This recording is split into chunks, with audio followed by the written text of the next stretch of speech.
It was October 2020. I'm a 17-year-old girl, but was 16 at the time of this story. I was walking into my local skate park with a friend, let's call her Chloe, to sit down at the gazebo so we could hang out, when a man, let's call him Michael, approached us with concha and coke and asked if he could eat his bread there.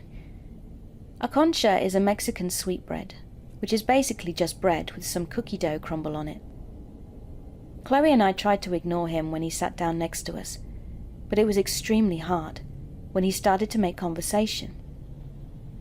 Michael offered Chloe and I cigarettes, and I declined, but Chloe accepted, which I was fairly irritated with her for, as that basically gave him an opening to start chatting to us. Michael sat crisscrossed next to us and started rambling on and on about how he had crystal meth and how he wanted to smoke it, but he didn't have a pipe.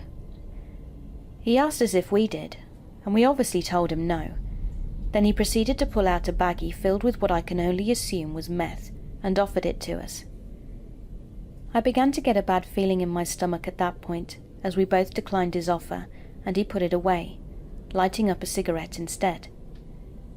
He talked nonsense for the next 30 minutes that Chloe and I were sitting there for, going on about how he was Michael Jackson and we were his Lisas. Lisa 1 and Lisa 2, he called us. He didn't once ask us for our names, he just made them up. He said he was a musician and that he was going to make it big once he got off the streets. Chloe and I looked at each other and I gave her the look that I wanted to leave.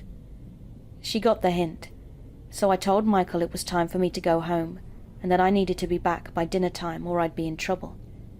He looked at us with an angry expression and said, "Okay, can I get a hug?" Chloe told him no, but before I could even respond, he grabbed me and pulled me into a tight bear hug, kissing the side of my face. Chloe just stood there and said nothing and did nothing. Michael released me after I attempted to push him off, and I had tears in my eyes. Then I got up, and before I could even start walking, he grabbed my hand and asked if we wanted to hang out again. Chloe and I sped walked away, and thank God my best friend Evan lived about 5-minute walk from there. Chloe and I got out of Michael's view and bolted for Evan's house. I got up to his room and immediately fell into his arms, crying my eyes out. I didn't tell my mum until later that week, when I saw the man again when we were grabbing dinner downtown.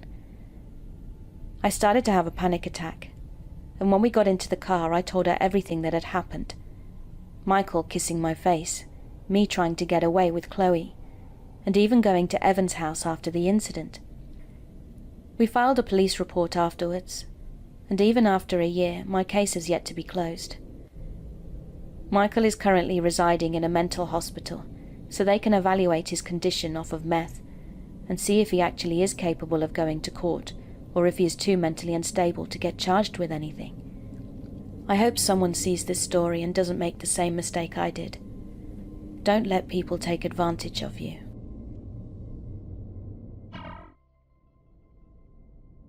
A little bit of backstory. I went to Miami earlier this year. Didn't know a lot of people there, but I still went. I was 20 at the time and not really jacked, but I know how to hold myself. I got there on a Saturday, and I knew that weekend nights at the beach are where the fun things happen. Night eventually rolled around, and I took an Uber to South Beach. I walked around for about an hour and a half and found a bench to sit down at to check my phone. As I'm sitting down minding my own business, a person walks up to me and sits on the same bench as me. I didn't think much of it. The place was packed, being that it's a weekend night. A few minutes pass by, and he starts up a conversation with me. I will refer to him as Dude. He seemed like a chill person, around the same age as me, average build. I'm usually really good at reading vibes, and I didn't get any negative vibes from him. I tell him that I'm new here, that I had arrived in Miami and that I didn't really know anyone here. That was probably my first mistake. My phone had started to die, and I also needed to use the restroom. but the bars and restaurants there won't let you use the restroom unless you are a customer. So I was shit out of luck. The dude told me that he has a place not far away from here and offered to let me come over to use the restroom and charge my stuff for a few minutes. Looking back now, I should have declined the offer, but I did take him up on the offer. We get to his place, and as soon as I enter, I got really odd vibes. His house was just giving off negative energy, but I don't want to pay it any attention. He tells me where I can plug my stuff in and shows me the way to the bathroom. So after using the bathroom, I walked back into the living room and sat down. My plan was to let my stuff charge for 15 to 20 minutes, then leave. The dude sits down beside me, and we actually had a pretty good conversation at first. He just seemed like a chill person who was trying to be nice. About 5 minutes after he sat down beside me, that's when things took a turn. He gets up, walks to the kitchen and pours 2 glasses of vodka, walks back to me and hands me one. I didn't want to come off as rude, so I took the glass and just held it. I wasn't trying to get drunk, especially around someone I just met. After he realized I wasn't drinking, he kept on trying to get me to drink. He kept saying stuff like, "Come on, I just want to help you relax some." I told him I didn't want to drink, and he got visibly upset. He started saying stuff like, "I let you into my house and you can't take a shot with me?" At this point, my gut was telling me to get the fuck out of there. I don't know for sure, but I'm pretty sure his intentions weren't as pure as I had originally thought. As I was trying to figure out a way to leave without upsetting him, he starts to compliment my looks. As someone who was sexually assaulted 2 years ago, my fight or flight response was kicking in. I got up and acted like I was looking for my wallet in my backpack. I acted like I couldn't find it and that I probably left it at the beach. I said that I was going to walk back to the beach and that I would return when I found my wallet. And no, I definitely didn't plan on returning. I packed my stuff, and as I was doing so, the dude started laughing. It was such a demonic laugh, I'll never be able to get it out of my head. I bolt it out of the door and get to the sidewalk and start walking away. I'm not even off the block yet, and I hear his door open back up. The dude starts speed walking towards me as if he was following me, while he was still laughing demonically. My first thought was, okay, well, this is a serial killer.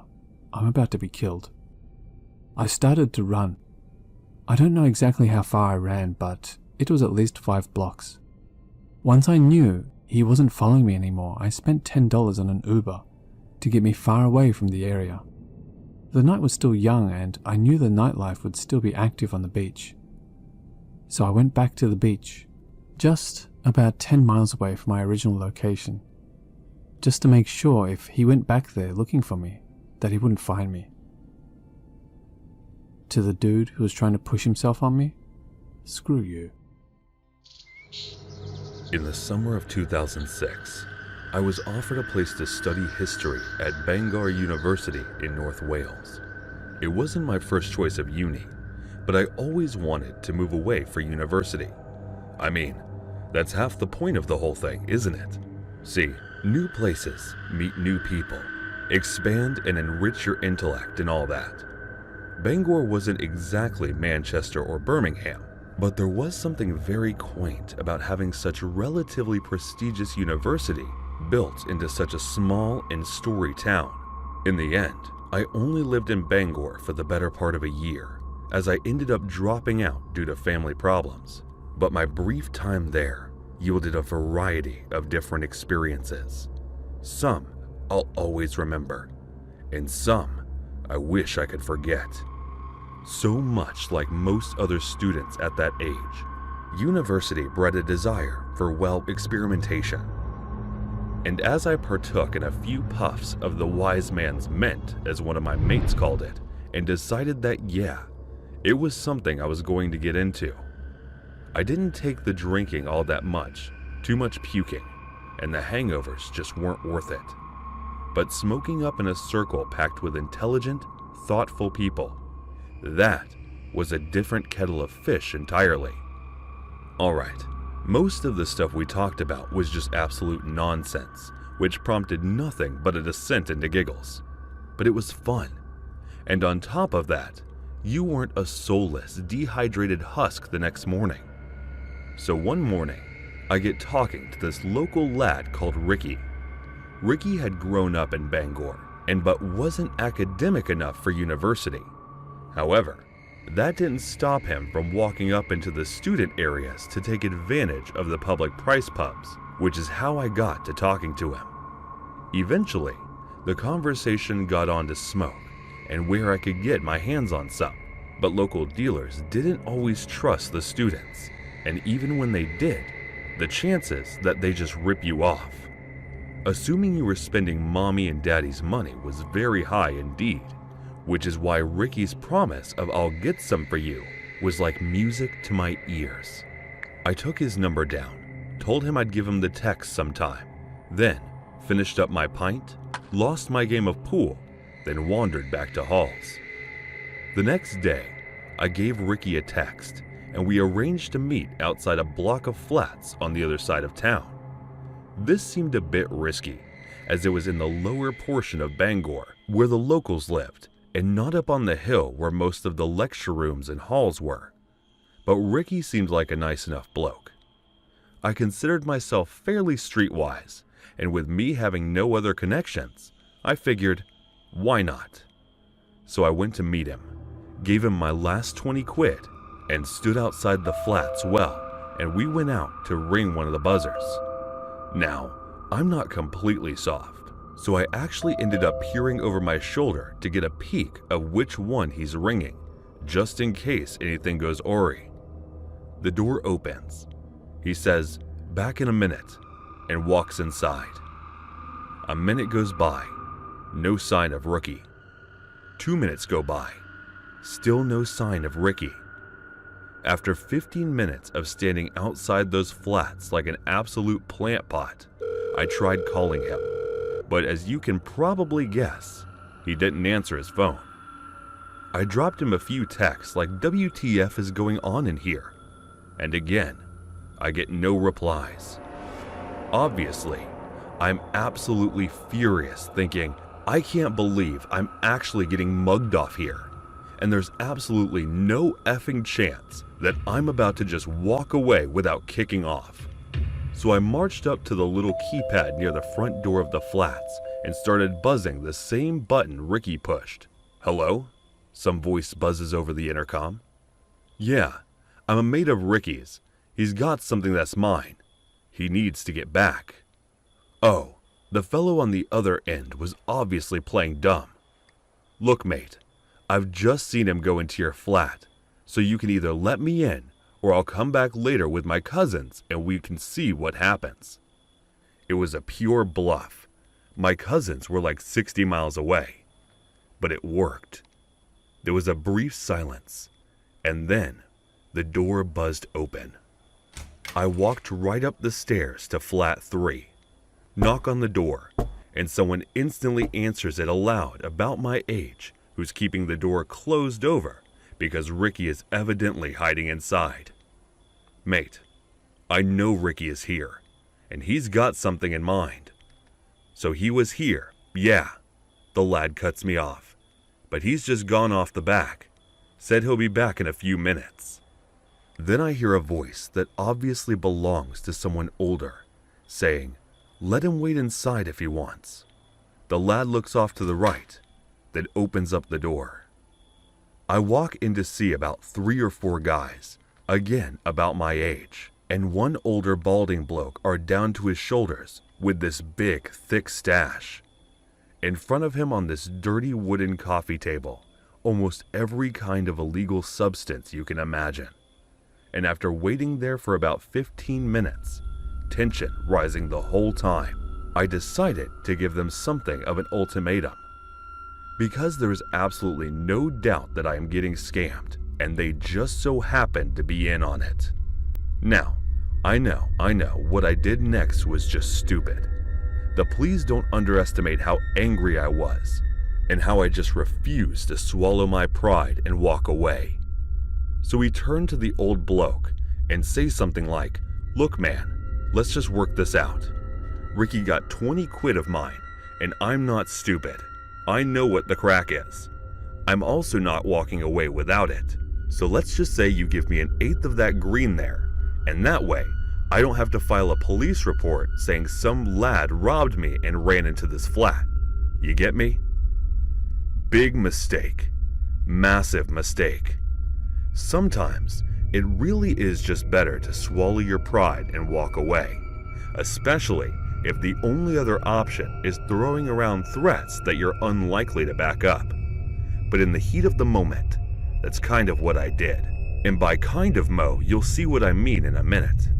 Until hearing my police threat, the older bloke just sort of nods his up to say fair shout and gets up and walks over to the front door. I'm thinking, hang on, what's he doing? And when he locks the front door to the flat with a mortised lock and slides the key into his pocket, I just think, oh, you can imagine what came next. The 3 younger lads jumped me. I tried my best to fight back, but as you can probably guess, 3-on-1 didn't give me a chance to throw so much as 2 or 3 solid punches.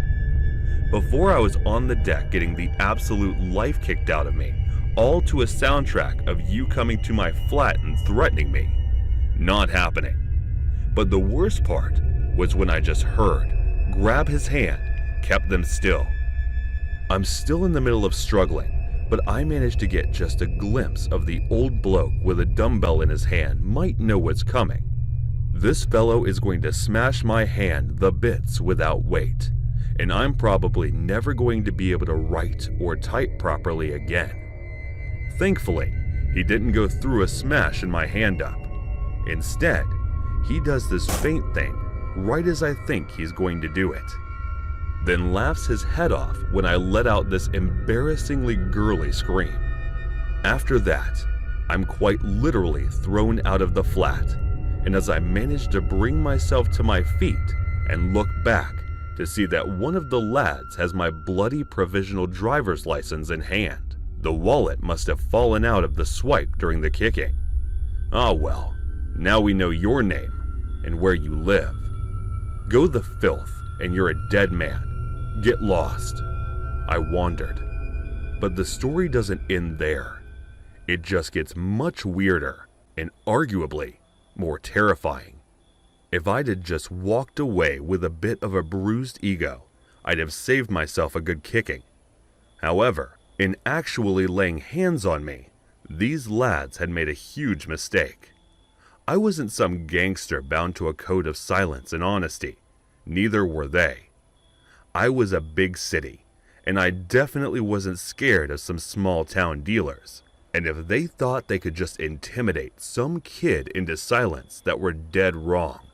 Because the first place I go, after I ended up getting kicked out of the Phyllis flat, is the Bangor police station. I was just dead honest with them. I told them I got scammed trying to buy smoke. Told the man being battered with me thinking the whole time, they're going to go round up this bloke's flat, and they're going to know he's got drugs in there. The place stunk of them, and that's how I'm going to get my own back. Solid plan, right? And quick side note, for anyone who says I'm a coward, a grass, or a snitch for going to the police, wind your neck in Tony, Montana. This isn't The Wire. This is real life, and you fight with anything you've got available to you. Only, it didn't quite turn out like that. I was hoping the police would knock round Nick the bloke and his underlings, and then I'd see massive drug busts in the papers for a week or something like that. But when the police got back in touch, they said they'd nick a lad for assaulting me, but he was going to plead guilty, so it didn't look like I'd have to go to court or anything. They gave me some leaflets on getting over trauma, advised me to file victims of crime compensation claim, and then that was that. Yeah, it was some small measure of revenge, but it wasn't quite the complete and utter takedown I'd been hoping for. That being said, it would turn out that I didn't have to lift a finger to get my own back on Ricky. His own people would do that for me.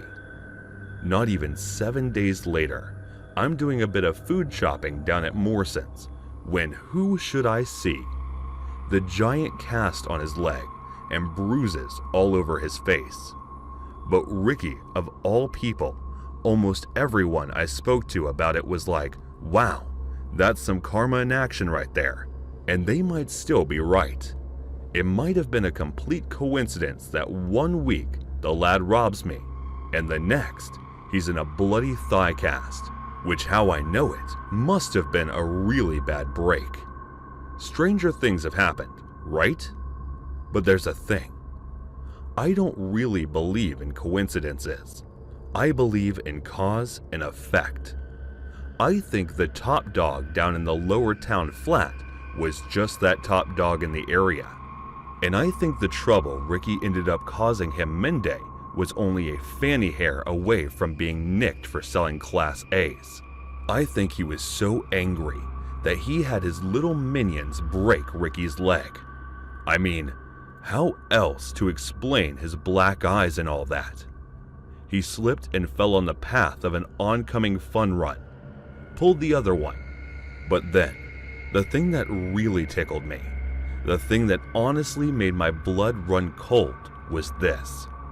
If they were willing to do that to one of their own, they wouldn't bat an eyelid at the idea of doing the same to some other idiot student, would they?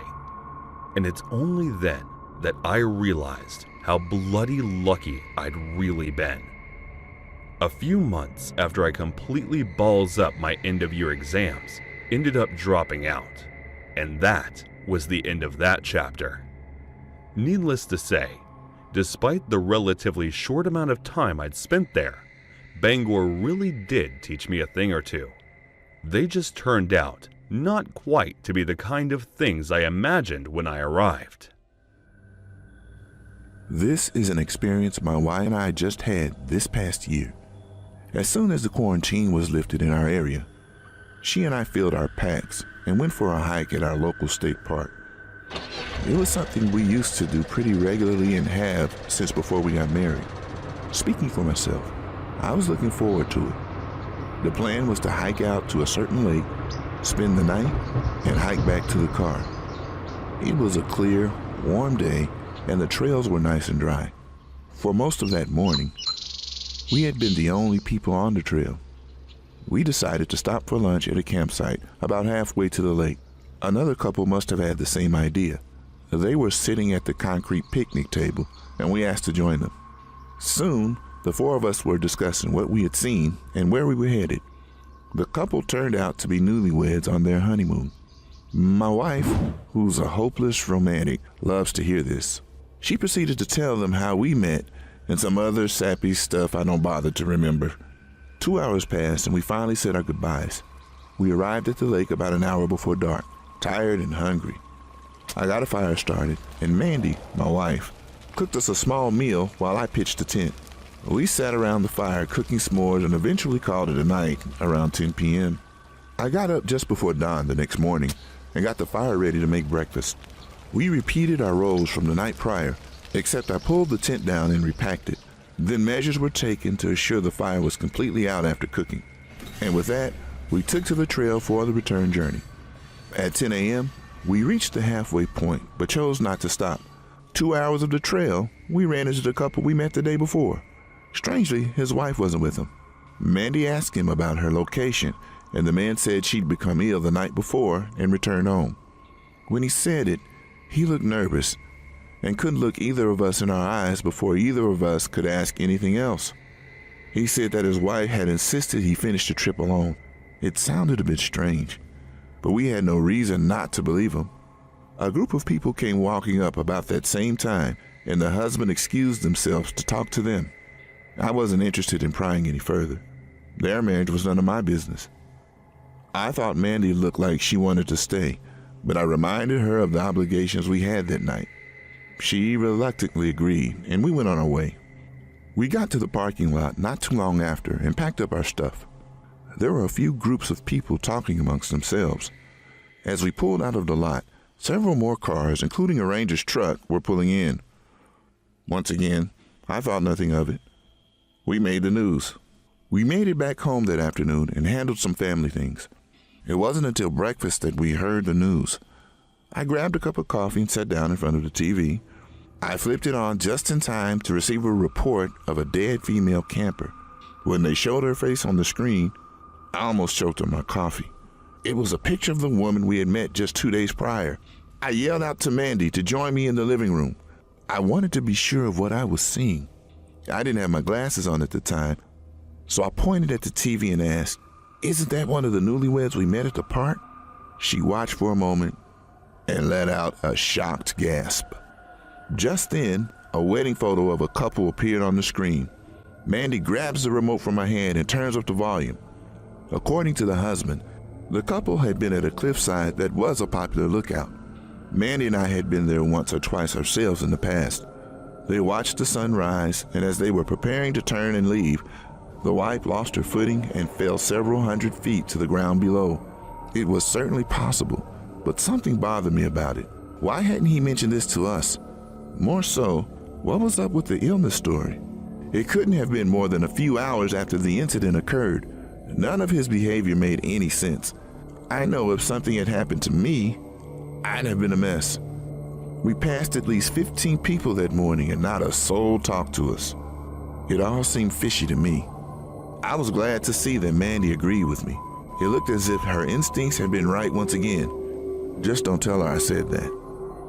After a long discussion about our responsibilities and the like, we agreed that we should contact the law enforcement involved in the case. And as it stood, the husband isn't under any suspicion. Not publicly, anyway. I contacted the sheriff's office and told them what we knew. The deputy put us on hold for a moment, and when we returned, he said someone may reach out to us in the future.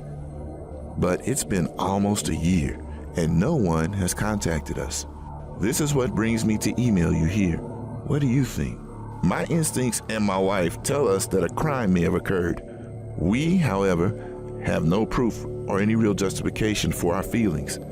And that's just what they are. Feelings. Certainly, if law enforcement believed we had something to offer, they would have already contacted us, right? I don't want to be a nuisance, nor do I want to cause trouble for a grieving man who by all appearances is a decent person. But help me out here. Should I keep pushing or leave the police to do their jobs? I just can't shake this nagging feeling that a man is getting away with cold-blooded murder. No one ever thought to warn me about customer service. I had to learn the truth myself. Over the 10 years I dealt with customers, I built up quite a large file of terrible stories. This will be one of the worst. My career started at a home decor and clothing store that had just opened in my city. At the time, I was 2 months past my 18th birthday. Things had been going smoothly in my life until my dad gave me the bad news. If I wanted to get my license, I'd have to get a job. It wasn't something I'd wanted to do. At that age, working rated one step away from just living torture in my young mind. I must say my opinion hasn't improved much since then. It didn't matter though. No driver's license rated even closer. It represented pure, unfettered freedom to me, and I'd have done anything to get it. A few long weeks of job searching landed me a cashier position selling discount clothes and home goods. I had no clue what to expect, but I soon discovered that my assessment of having a job as being torture wasn't going to be far off. Just my first day, I was screamed at by 2 separate women about an incorrect price. I was close to quitting just then, but my mother convinced me to tough it out. Things would get easier, and a year seemed to fly by. I assumed because I had decided to stay when so many hadn't, I got a promotion. This was the day that I became a member of the customer service department. I was about to discover why all the girls in customer service were so miserable. Work was the same for the most part, except I was now full-time and nothing stood between myself and every fat housewife who was having a bad day. I'm not being mean, this description will play a part in the story to be honest. When something got messed up, I could usually calm the customer down and smooth things out. On one particular day, not a single thing I tried would work. I'd only been clocked in for about 2 hours. I was assisting another customer when I heard a ruckus going on a few registers over. When I heard the cashier say, "You need to talk to customer service, ma'am." Every inch of my body tensed up. This customer was someone I'd had to deal with at least 3 times, and it never went well. She spoke loudly like normally, but she was angry. Her voice cut through you like a knife. She waddled her way over to the counter where I was standing and began yelling about us, trying to rip her off. Her fury grew with every word. When the color of her eyes began to darken, my blood started to run cold. I didn't know such a thing was possible, but I instinctively knew it couldn't be good. She must have known she was getting the result she wanted and demanded to see the manager. Unfortunately for both of us, I was the highest-ranking employee available at that time. When I told her this, I made a mistake I still regret. I let a smirk show on my face. This is when she slapped me the first time. I thought I'd been hit by a truck. Before I got the chance to come to my senses, a flurry of kicks and slaps fell upon me. It was soon to get even worse. I guess my attacker was crouching over me and losing her footing. All 300 pounds plus of her crashed down upon me. All the breath inside my body was knocked out, and I started to feel like I was suffocating under her weight. I'm a small girl, just shy of 5'2". At the time, I didn't even break 100 pounds. Every inch of my body told me to scream, but I couldn't. This made me panic, which just worsened. I'm not sure what the others in the store were doing during this. I do know I was mere seconds away from blacking out when she rolled off of me. A large rush of air filled my lungs. I gulped and gasped for at least a minute. I was looking around, terrified that the attack was going to continue. When I did catch sight of the woman, I freaked out and crawled behind the counter. She was fighting to stand up, finally finding a pair of men to help her. Realizing she made a big mistake and likely a bit embarrassed, she quickly waddled from the store, and I didn't dare come out of hiding until the cops finally arrived. The paramedics checked me out and I was found to be okay. Several witnesses gave their statements, but no one could identify her by name, and apparently she only ever used cash when checking out. That night, the local news showed a clip of the store's video asking for help in doing so, but nothing ever came of it. She appeared to be MIA, even though she was a frequent shopper for quite a while before that, I do believe. It really made me lose a lot of faith in the justice system. It seemed like they just didn't care after all I'd been through. For a long time, probably a year, I feared she'd return to the store or I'd see her around town. I'm happy to say that was 2012 and I haven't. I was allowed to take a few days off after the attack and my boss even offered to move me to the back. I think she thought I was going to quit. I will admit it was tempting, but I didn't want to let that psycho scare me off. I continued doing customer service until this whole pandemic began and I got a job working from home. As I said at the start, this may have been a one-off, if not the worst of my customer service stories. Now that I'm no longer working with the public, I realize just how crazy some of them are. Let me leave everyone reading this with a little bit of advice. If you ever find yourself in a situation similar to this, or any in which you don't feel comfortable, just call the cops or security right away. I've seen men threaten cashiers and had women call me all kinds of disgusting names.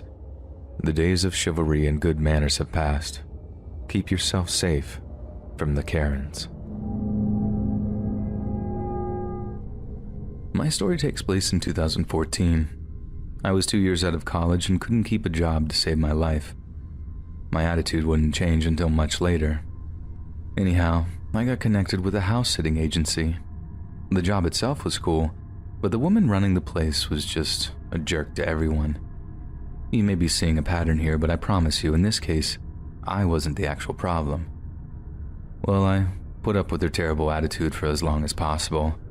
Nevertheless, the day came when I gave her a piece of my mind.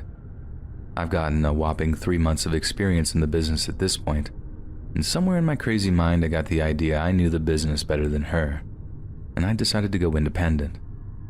I put up a post selling my skills on a few sites. Nothing came out of it at first, but I got my first call on that following Monday. This job unfortunately fell through at the last minute. I was back at the beginning. It took 6 more days before another offer came through, and this was from a family just 10 miles from me. They were planning a vacation and needed someone to take care of their dog. The father with whom I spoke sounded very nice. We made an appointment for the following day for me to come around. The next day I dressed in my best outfit and drove out to meet them. The house was set off by itself on 4 acres near the county line, a mostly rural area. I'd sat for another family nearby, so I had no reason to be suspicious. As I pulled up to the house, I was a little disappointed by the state of the place. Despite being a large house, it was somewhat run down. Also, the family's 2 cars were at least 10 years old and a little beat up. I didn't want to be a snob, but I had a feeling the inside wouldn't be much better. The idea of spending 3 nights there sounded a lot less appealing now. None of this mattered, though. I had made an appointment and I was going to keep it. Besides, nothing said I had to take the job if I didn't want it. With all this in mind, I rang the bell and put on my happiest face. The door was answered by a well-dressed young man who identified himself as the father. It did strike me as odd that a man would dress so neatly but stop at his shoes, a pair of old, raggedy running shoes, but I assumed he had a reason and put it out of my mind. He invited me in and we sat together in the kitchen. I was relieved to see that the interior was in better shape, but I did notice a slight musty smell. The job was looking a bit of a mixed bag. I was leaning toward turning it down, but what came in the next half hour or so would determine my final decision. While we waited for his wife to join us, the man and I made small talk. I was told she was putting the kids down for a nap and would be just a moment. I could hear movement down the hall. There was no indication that he was lying. However, as the seconds passed, small little things began to bother me. For starters, there was no sign any pets or children lived there. No toys laying around, no sippy cups, no water bowls or dog beds. The closer I looked, the less it looked like anyone lived there at all. Yet, it was fully furnished, but no dishes sat on the counters or appliances ran in the background. I began to feel a slight unease. Something was telling me to get out. And while this was all going on inside my head, the father was talking. He was telling a story and using his hands a lot. And this was when I noticed his fingernails. Why would a man who seemed to care so much about his appearance have such dirty fingernails? Strike 2. This is a mid-level office worker if I had to guess. He would certainly not be doing manual labor. Even if he had a hobby like woodworking, wouldn't he bother to at least clean under his nails? I'm well aware of how stupid this all sounds, but put it together, with all the other things I've noticed, my instincts were telling me to leave. I knew if something was wrong, I needed to play it cool. If not, I didn't want to cause a scene. No sense in destroying a business before I even got it off the ground. As calmly as I could, I said I had forgotten something in my car. I'd go out and grab it, then return in just a moment. I smiled and stood up. As I turned to walk away, the man grabbed my wrist and held me. Strike 3. This was all the proof I needed. My heart began to pound. He looked at me and spoke through gritted teeth. "You're not going anywhere, honey." All the kindness had left his voice. The true face now stared coldly back at me. Panic surged through every inch of my body. I knew I wasn't going to leave this place the same person I was when I entered. That is, if I ever left at all. I noticed his eyes jumping back and forth from me to the hall. He appeared nervous. Perhaps his partner or partners were being detained by something. All I knew was that I had to get away before they arrived. I waited until he looked toward the hall again and took my chance. I yanked my arm away as hard as I could. His temporary lack of focus gave me just enough advantage to break free. I ran straight for the front door. I had wisely worn flats instead of my usual heels. This decision was the thing that allowed me to get away. Any woman reading this knows why. And no sooner had I broken free, my captor yells out to his accomplices. Why he hadn't called to them until now still eludes me. Not bothering to lock my car door was another choice I'd made that would ultimately benefit me. The distance, although just a few feet from the door to my car, seemed like miles. I made it into my car and was able to lock the door before they managed to catch me. It wasn't until I was in the midst of juggling with my keys that I saw the second of the men. While I struggled to get my car started, my now two assailants banged on the car and pulled at the door handle. The second man was much larger than the other. There was no way I would have gotten away from him. I did finally get the car going and sped away from the property. It was the first time I can recall taking a breath in preceding 5 minutes. As I sped down the highway, I called 911 to report my near abduction. I wasn't sure if my attackers were still pursuing me or not. Instead of heading home, I made for the nearest police station. I didn't dare let my guard down until I was safely inside the building and speaking to an officer. I quickly repeated my incident to the cop. He filed a report while we waited to hear from the patrol cars that had been sent to the house. It wasn't a shock to hear that the men had fled. What did shock me was what the officers discovered in the master bedroom. The report stated the following, but I will be paraphrasing. When Officers White and Dawson reached the largest bedroom of the home, they discovered it had been stripped bare of furniture. In place of the furniture, the walls and floors had been covered in multiple layers of what looked to be contractor's plastic sheeting. What purpose the assailants had in mind for the room can only be guessed at this time. I still tear up at the thought of what awaited me in that room. I've never been a religious person, but I can't help but feel someone or something was watching out for me that day. I wish I could say that my would-be attackers were caught and are now doing life in prison, but the truth is, they remain unidentified to this day. The house they had used turned out to be uninhabited. After the death of the owner, the family had let it lay fallow. No further hints were needed. I decided the independent house-sitting business wasn't for me. I continued to bounce between jobs until I got on with a small printing shop. The family that runs the place are the kindest folks I've ever met, and they are far more forgiving of my little quirks than my previous employers. I'm coming up on my 4th year with them, and I hope I'll be there until my retirement. Now that I'm 7 years older and more mature, I've learned just how dangerous the world can be. In my early 20s, I wouldn't have thought twice about traveling to strange places alone. In retrospect, my overconfidence in my ability to protect myself is what led me to that house, and no one could have convinced me I was wrong. Since that day, I've become much more vigilant about my safety. I don't go anywhere without crossing all my T's and dotting my I's. By far, the most important thing I do is listen to my instincts. They are what saved me that day. And don't worry about offending someone if you feel you may be in danger. We have these senses for a reason. Please, pay them close attention and be careful, ladies.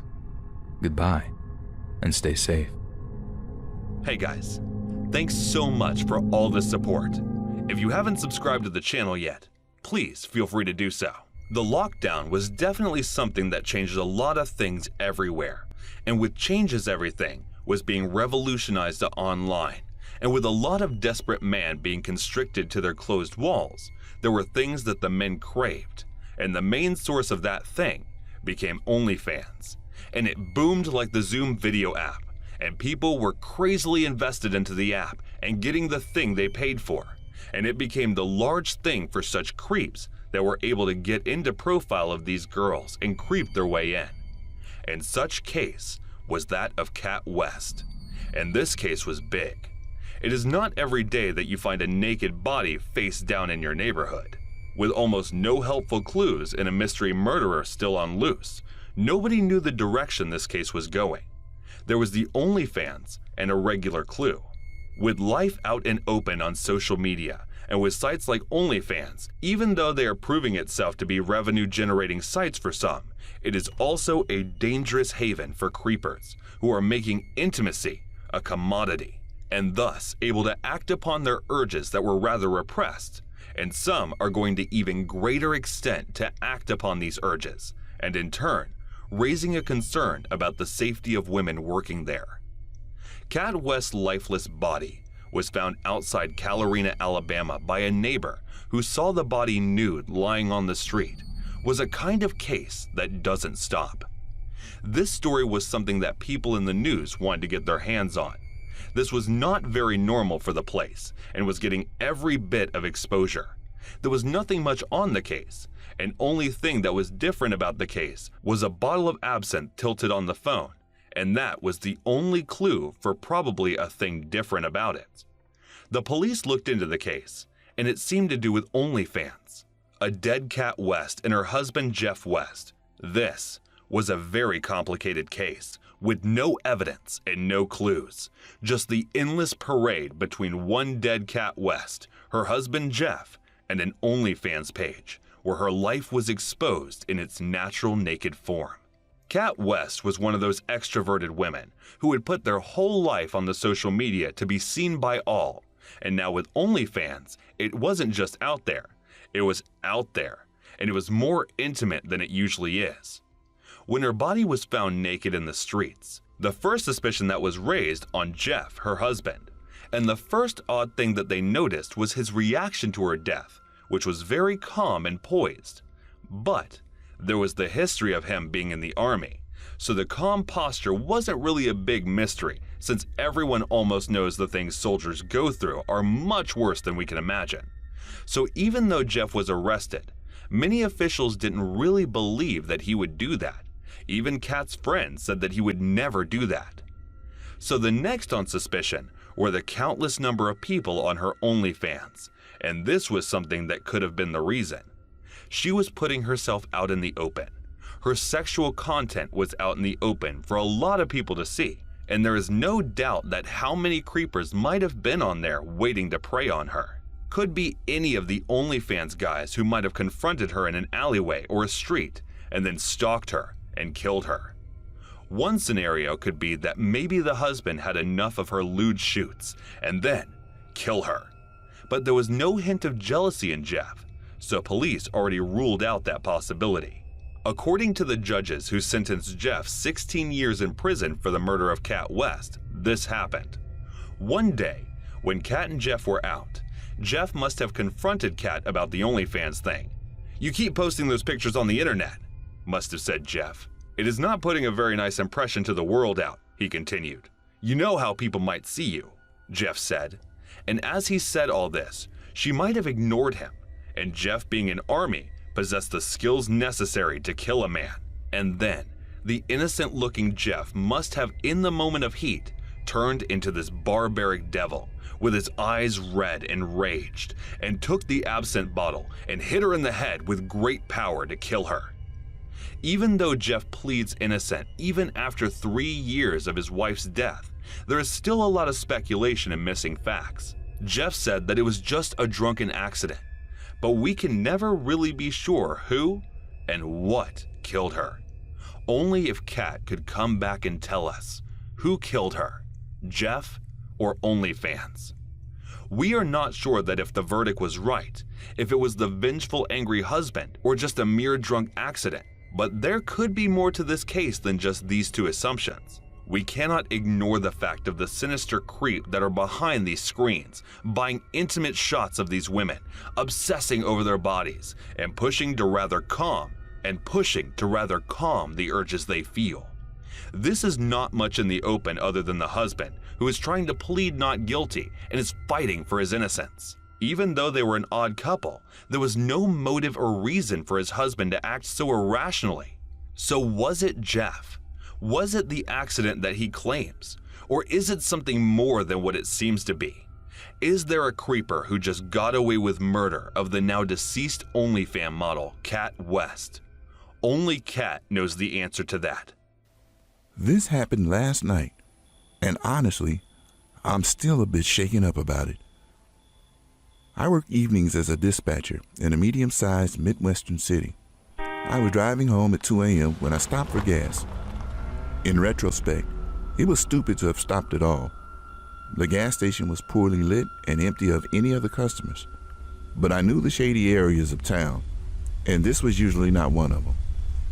As I was pumping gas, I noticed a middle-aged woman sitting on the curb across the parking lot. It was a cold night and had just started raining.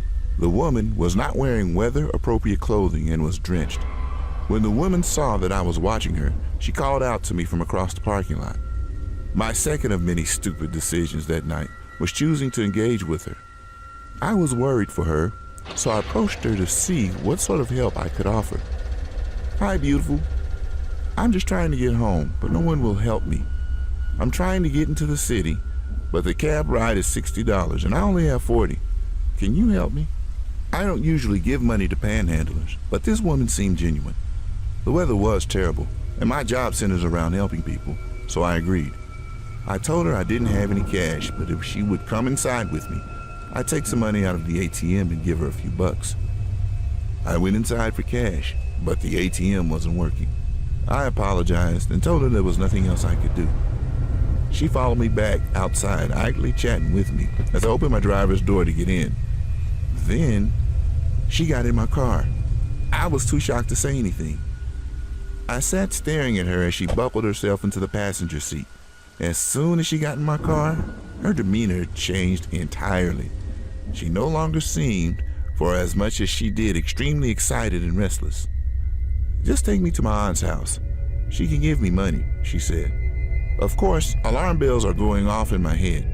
Although my first instinct was to tell her to get the hell out of my car, my guts told me that would be dangerous. She'd already proven to be unpredictable and seemed to be high. I didn't know if she had any weapon on her while forcing her way into my vehicle. I thought it had the potential to elicit a violent reaction. "Where are you asking me to take you?" "Just start driving. I'll tell you when to turn." "Nope. If you want me to consider driving you somewhere, I need you to tell me where we're going." I said that with no real intention of driving her anywhere. "Don't worry, honey. I'm not a bad chick. I'm not going to rob you. Just drive." "No. What's your aunt's address?" As I was asking her questions, she got agitated. We still had not left the gas station parking lot. I considered getting out of my car and going to the gas station for help, but she seemed to know and be friendly with one of the attendants inside. Besides, I wasn't about to leave her alone in my car. Finally, she snapped at me and said, "Why are you asking me so many questions? I thought we were friends. Don't you trust me?" "I work at the police department," I said. "It's my job to ask these sorts of questions." She flipped out and started yelling at me about being a snitch, about trying to get her into trouble, just generally losing her damn mind. At this point, I'm more scared than ever. I just wanted her gone, but my instinct still told me to get her out of my car. I decided to take a risk. I'm not a police officer. I just work at a police department. "Why don't I take you to Walmart and see if they have an ATM that works?" My idea was to get her out of the car as peacefully as possible and lose her in the store. She liked my idea and immediately calmed down.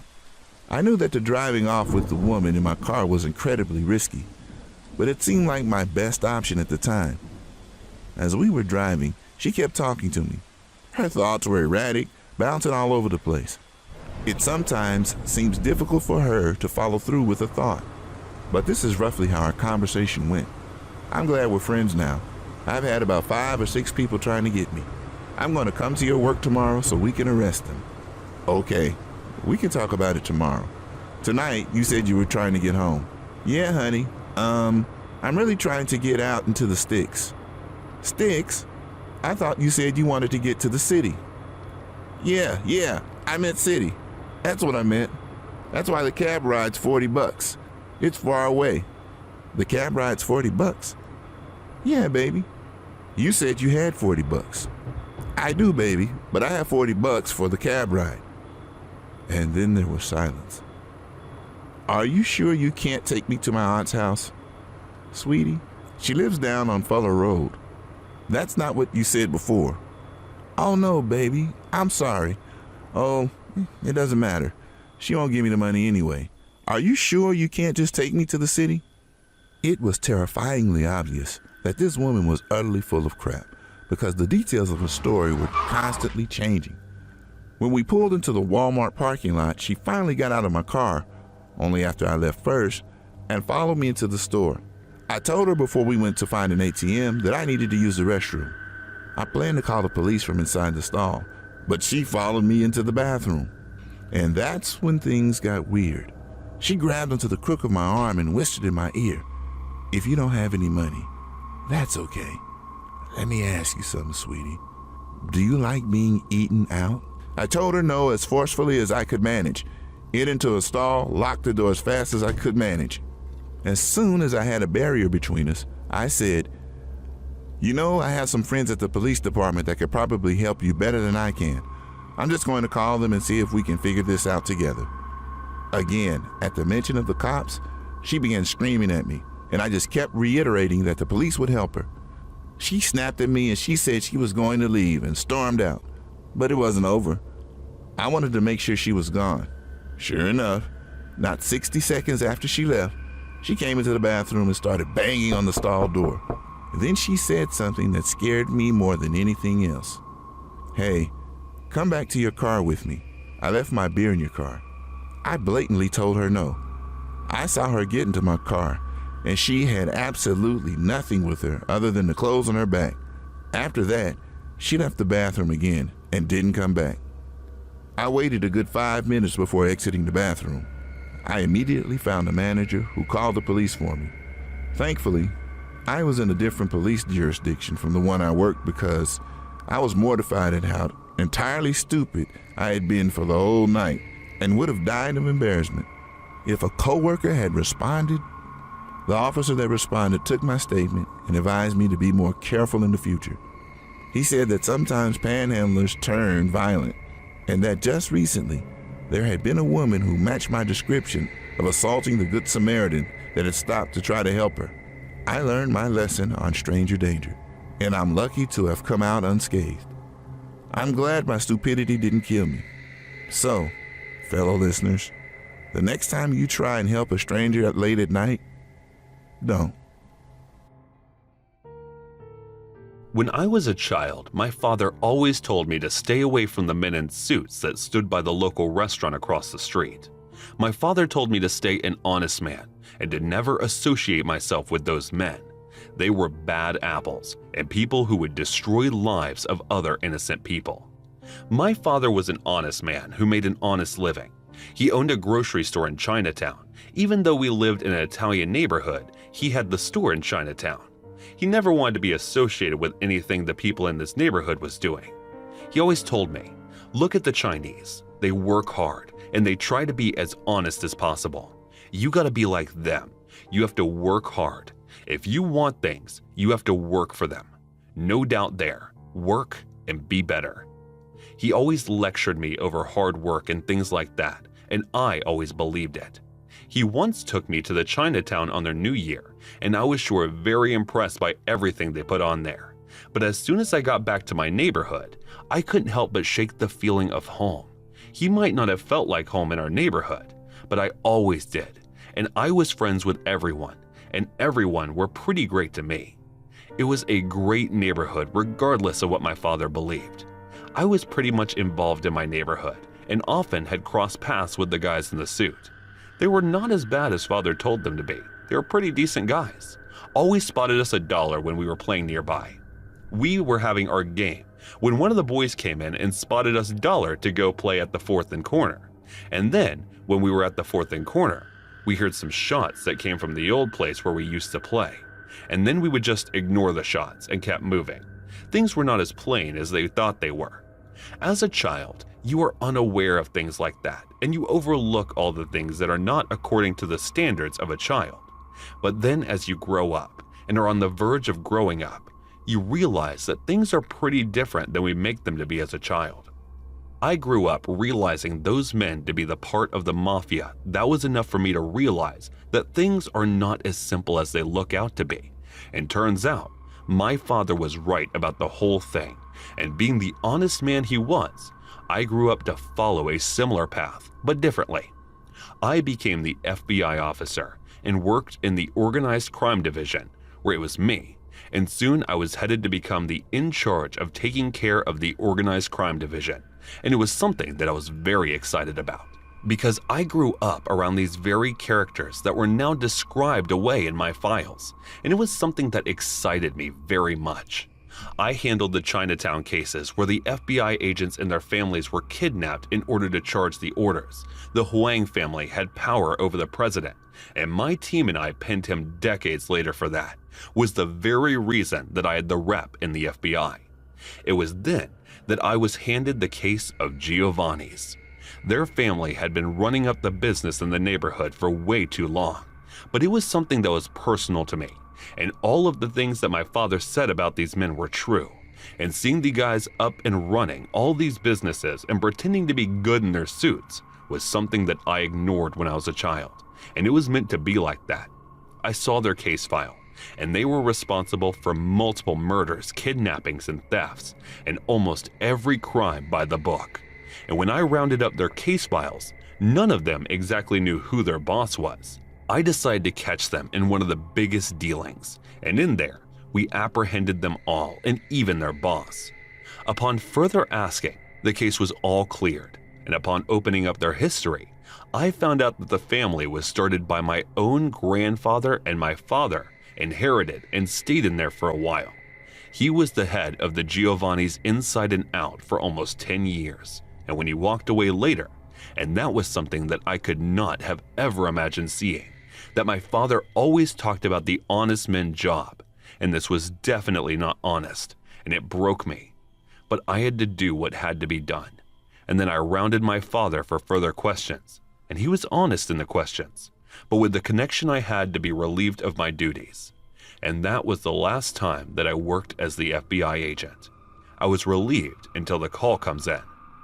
The call came in years later, 3 years, 2 months, and 19 days later. The story started when I saw the girl for a first time. She was tall and pretty, and looked she was the prettier of the entire ones standing. I had no idea what my father and I were doing there. Son, we are here for you. Since your mom left me, we are here to get you a mom. I wasn't really sure what was going on, and I said, "What is going on, Pop?" And he said, "I am here to get you a new stepmom." I was surprised with everything going on. I asked my father if it was the most necessary thing to do, and he said that he is. It was a Romanian bride shop, and all the girls here were from Romania, waiting to be wed and have an American green card. My father picked one of the fieriest brides he could. Her name was Rosalina, and she was very outspoken, and her English was quite broken. It wasn't very legal if anyone was wondering, but it wasn't something that people weren't aware of, hence my father knew about it. He was the most clueless man, and the fact that he heard about this and decided to act upon it was strange as it is. He did all the proceedings that were to be done to bring it to being closest to legal, and then went out to marry Rosalina. I was very skeptic of Rosalina. I knew she wasn't the best person to be around, but her presence cheered up my father a bit, and it was something that I would tolerate her for that. But she used to dress up like a pen girl for my father and joke around a lot. It was weird since she barely knew him or me. She got used to the part of being his wife. It was the stepmother part she was having trouble with. She was way younger than my father, but I guess the father issue she might have been clouded the judgment, but since she was only merely 10 to 15 years older than me, the stepmother part was something she wasn't getting used to and would often forget that boundary. Even though I made sure every single time to remind her of the boundary that she's so much pretty, much leaning on to cross every time. Even though my father was a great guy to her, there were just some things that he just wouldn't understand, and there I would come in to help her. I guess I was the only friend she had in that place, and then one day, while from her regular visit from the market she got back, she had a bruise in her eye, and she looked awfully pale and scared of everything happening in the moment. She came back all teary-eyed and told me what happened. She said that the Russian guys harassed her, and it was pretty clear why. She said that she knew them back from Europe, and her ex-husband rolls with them. She asked for my help, and I told her there's nothing I can do. And it was true, too. I cannot go on and be rivals with Russian mobsters. I gotta care about my neck. But she insisted on me doing something, so I decided to have a civilized talk with them, even though I was certain that there is a good chance that I might end up face down in the alleyway of Brooklyn somewhere. Few days later, I decided to head to Sergei's cleaner shop. I asked the man where to have a conversation with Sergei. At first he refused and said, "I don't know any Sergei." And then I replied, "Come on, man, we're just two guys talking." I knew the game, and I knew what I was getting into, but I had to do it for the sake of my father and the stepmother, so I put in the theatrics I needed. The guy looked at me with the stern look, and I did back, and minutes later, he opened the coat drawer and let me in. There on the other side, I found myself in the club where a bunch of big muscular Russians were playing cards. "Hey, which one of you is Sergei?" I asked, and they all replied in sync, "I am." "Yeah, sure, play a wise guy and drop the biggest deal lead you will ever get in your life," I replied. One of the broodiest tall Russian guys stood up and said in his deep-pitched voice, "I am Sergei." What do you want? And I replied, just plain and simple trade. You do something for me, and I do something for you. I was playing a very confident Italian, and things were strenuous initially. Then Servi walked out to the gambling room and took me to an exclusive office. Talk, Mussolini. What do you trade in? Said the grumpy Russian. I looked at him for a bit, contemplating all different ways that he can kill me.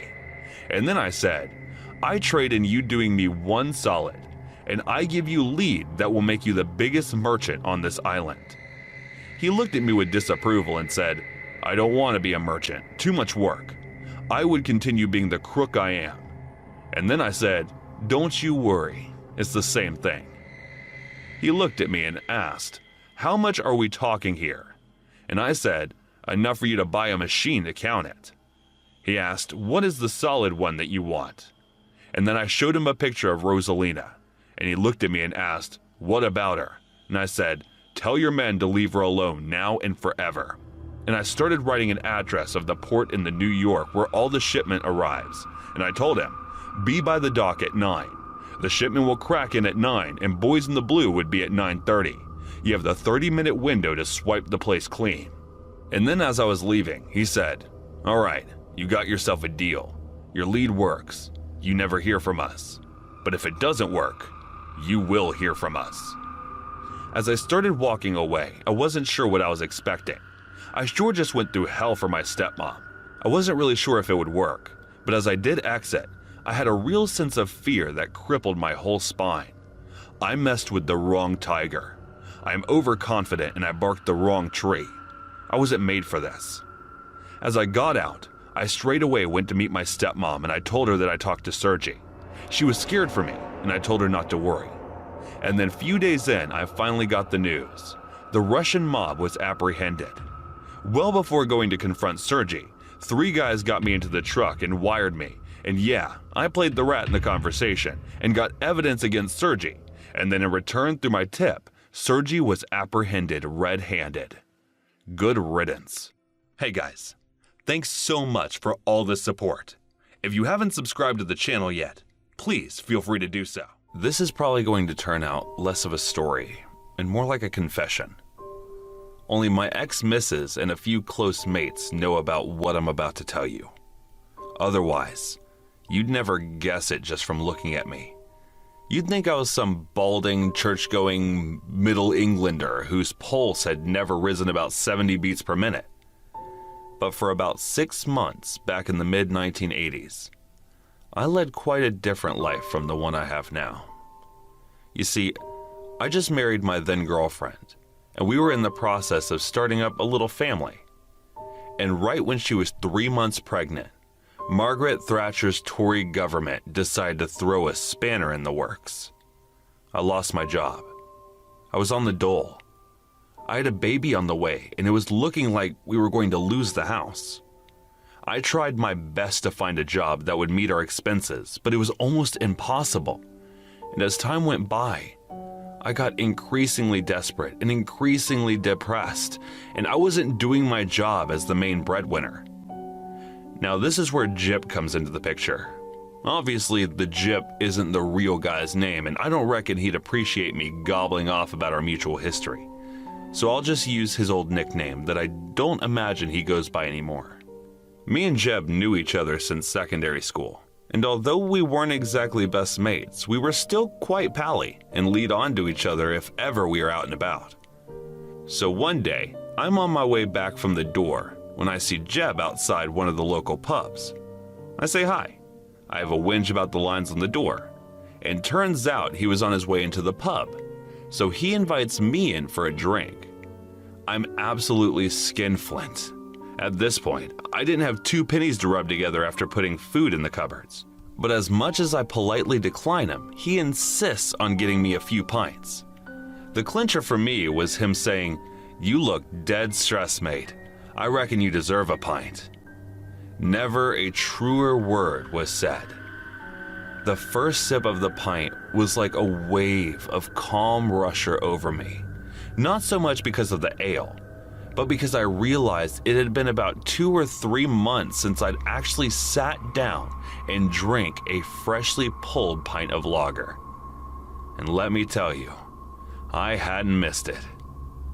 Then when it comes to paying, Jeb pulls out his proper wad of notes, all 20s as well, and immediately my mind is back on my money troubles. So obviously, this seeps into the conversation, and I end up telling him about the redundancy. At the door wasn't enough to get baby clothes, all my woes basically. Jeb then gets out this little wad of notes, looks me in the eye, and says, "How much do you need?" This is where I can hear a lot of you saying, "Why don't you just take the money? Are you mental?" You know what? You're right. I should have just swallowed my pride and taken his money, even if it made me feel pathetic. But that's just it, isn't it? Pride. People get weird when it comes to their egos, and for whatever reason, my ego just couldn't let me accept his charity. And even if loads of you don't get why I refused it, that doesn't really matter, because Jeb did. Jeb saw that pride in me and was true to his nature. He saw an opportunity. You see, Jeb came in to remind me of an old war film my dad used to watch whenever it was on the telly. It's about this American prisoner in a Japanese prisoner of war camp who basically ends up running the place because he smuggles in whatever contraband people want. He gives people what they want, and in turn, he uses that to manipulate them. This bloke ends up with the name King Rat. And let me tell you, Jeb was King Rat. So instead of just offering me money, he offered me a job. He said he'd pay me £300 to pick up a car for him. Only trouble was that he bought the car from a bloke in Bristol, so that meant getting the train down there so I could drive it back. For reference, £300 was a lot of money for what he was asking me to do, which amounted to maybe half a day's work at the most. I knew that there was a catch, that the car might be in a bad neck or, God forbid, it might be stolen. But I really wasn't in the position to be turning down that kind of money, especially when he said that if I got the car back in one piece, there'd be more work in it for me. So that's how I started working with, or more accurately, for Jeb. I thought he was a used car dealer. I really was that innocent. But after a couple of runs, he let me in on a little secret. The cars weren't the object of value in those little transactions. It was what was in them. I had driven 4 different cars around various parts of the UK at that point, and not once did I realize that hollowed out compartments of the doors that had been stuffed with imported Moroccan hashish. What was I going to do? Kick off? Resign? I knew that there was a catch. I was just a bit annoyed that I hadn't been fully informed from the get-go. But then again, ignorance is bliss, isn't it? And Jib said that the very same ignorance was like a superpower. I'd passed police cars countless times, and I even stopped to ask for directions from one at one point. And at no point was I nervous, twitchy, or anything else that might have alerted them to exactly what I was transporting. And on top of that, I was 26 going on 40. I looked like a bloody PE teacher or something. You'd never suspect me. I'll admit that. After that, I got way too comfy making the journeys. My doll disguise must have gotten in my head a bit, because when Jim offered me what amounted to a promotion, I jumped at the chance. In these new jobs, my pay would be about £650 a round, just about double the pay. And some of the trips would be to the next city over from us, an hour's driving time tops. It was a no-brainer. Half the work for double the pay? The only question was what I'd be transporting. And I'll never forget what Jib responded with when I asked him what would be in the cars. "Do you really want to know?" he said. No, I really didn't. As long as it wasn't a dead body in the boot or something equally as sinister, I really didn't want to know. So I started making these runs to a city relatively close by to us 3 times a week, getting the train out there, picking up a car from these Turkish blokes, and then driving back home. And I was getting just shy of $2,000 a week for it. The wife was ecstatic. I was telling her the half-truth that I was selling used cars with an old mate from school, and she was far too chuffed to ask any probing questions, but others did. and I ended up losing a couple of workmates because they thought I was holding out on them, hoarding the wealth or something. But Jib had me swear not to say a thing to anyone, and if I tried to get them in the door, he'd probably have dropped me like a live grenade. For 3 months, I worked that job, and the whole time, the cash was just rolling in. There was only ever one close call when a traffic cop on a motorbike pulled me over for having a faulty brake light. When I brought it up with Jim, he assured me that every car would undergo a full mod before I ever touched it. After that, there were no problems. Actually, got quite pally with the Turkish blokes. I picked the cars up from 2. They ran a little restaurant/cafe type thing, and I used to pick the cars up from the delivery entrance around the back. The blokes will be sitting around this little table, chain-smoking cigars and drinking this muddy-looking coffee. They'd say hello, shake my hand, and sometimes offer me a coffee or one of their little syrupy pastries. Sometimes I'd partake, but mostly not. Then I'd take the keys off them, get in the car, and bugger off back home. Every single time the restaurant would be buzzing, the shutters at the back would be open. It was a seamless transition of goods, very subtle. That is right in plain sight. There was never any fuss, never any danger. It was always the same routine. This is why when I turned up at the Turkish place one Friday night and the place was closed, my spider senses started to tingle. I go around the back to see the shutters down, but it's not like I could have just said, "Oh well, it's closed, I have to just get the train home." There was a lot of money at stake. It's not like it could have just gone back empty-handed. People have been killed for losing smaller amounts of drugs than that. It's just assumed you've stolen it. So I walk up to the shutters, and I can hear someone talking on the other side. Brilliant, I think. The meeting is still on. So I give the shutters a few knocks and wait for them to be open. As soon as I knock, the voices go quiet. And then, no one opens the shutters either. Again, my spidey senses are tingling, and I take it upon myself to announce who it is just in case they think I'm the police or something. As soon as I do, I hear someone fiddling with the shutters. Then they start to slide open before stopping at about 2 feet. Again, very weird, and it's just silent on the other side. I call up hello quite softly using one of the Turkish bloke's names. All I hear is, "Come in," from the other side. So doing as I'm asked, I crouch down to crawl under the shutter. Then, just as I emerge on the other side, someone kicks me in the face so hard it makes my ears ring. All I can hear as I pick myself up is, "Get on your front, lay down on your front," before someone starts kneeling in the back of my back. It's the police. I remember thinking, "You absolute chucklehead, you've gone and got yourself caught red-handed."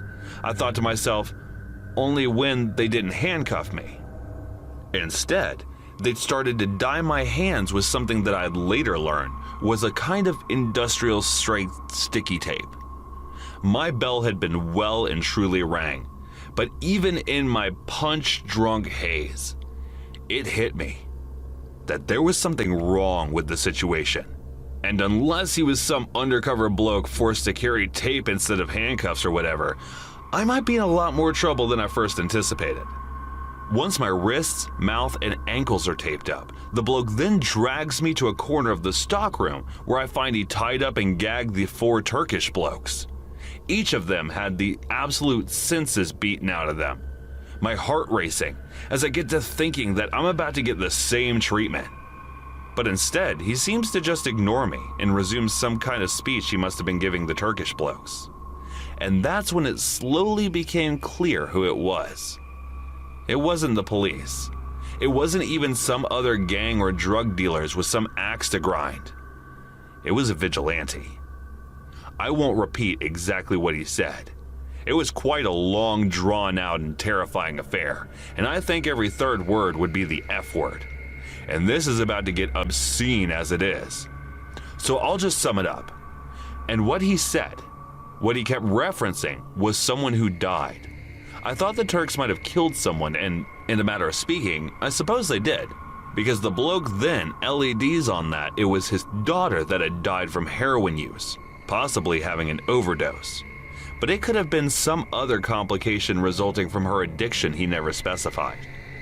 Then at one point, he started ranting about how you sell it, but you don't use it.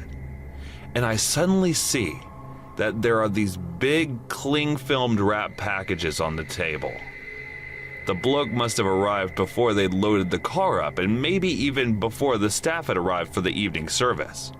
And all the evidence he needed that they'd sold heroin was right there for all to see. God knows how he found them, but he had. And for a long, it didn't look like any of us were going to get out of there alive. The first thing he did was start cutting open some of the packages while he was on his salad, but don't use it, rat. Then he starts trying to shovel it up some of the bloke's nose, working his way around, until he actually tried doing it to me too. I thought I'd had it, have some well-timed exhale and clean my nostrils out as he moved back onto the other blokes in a frenzy the whole time. I am just terrified. He's going to start using the knife in his hand, and that we're just seconds away from being slaughtered like sheep. But instead, he starts cutting the package wide open and dumping the contents all over us.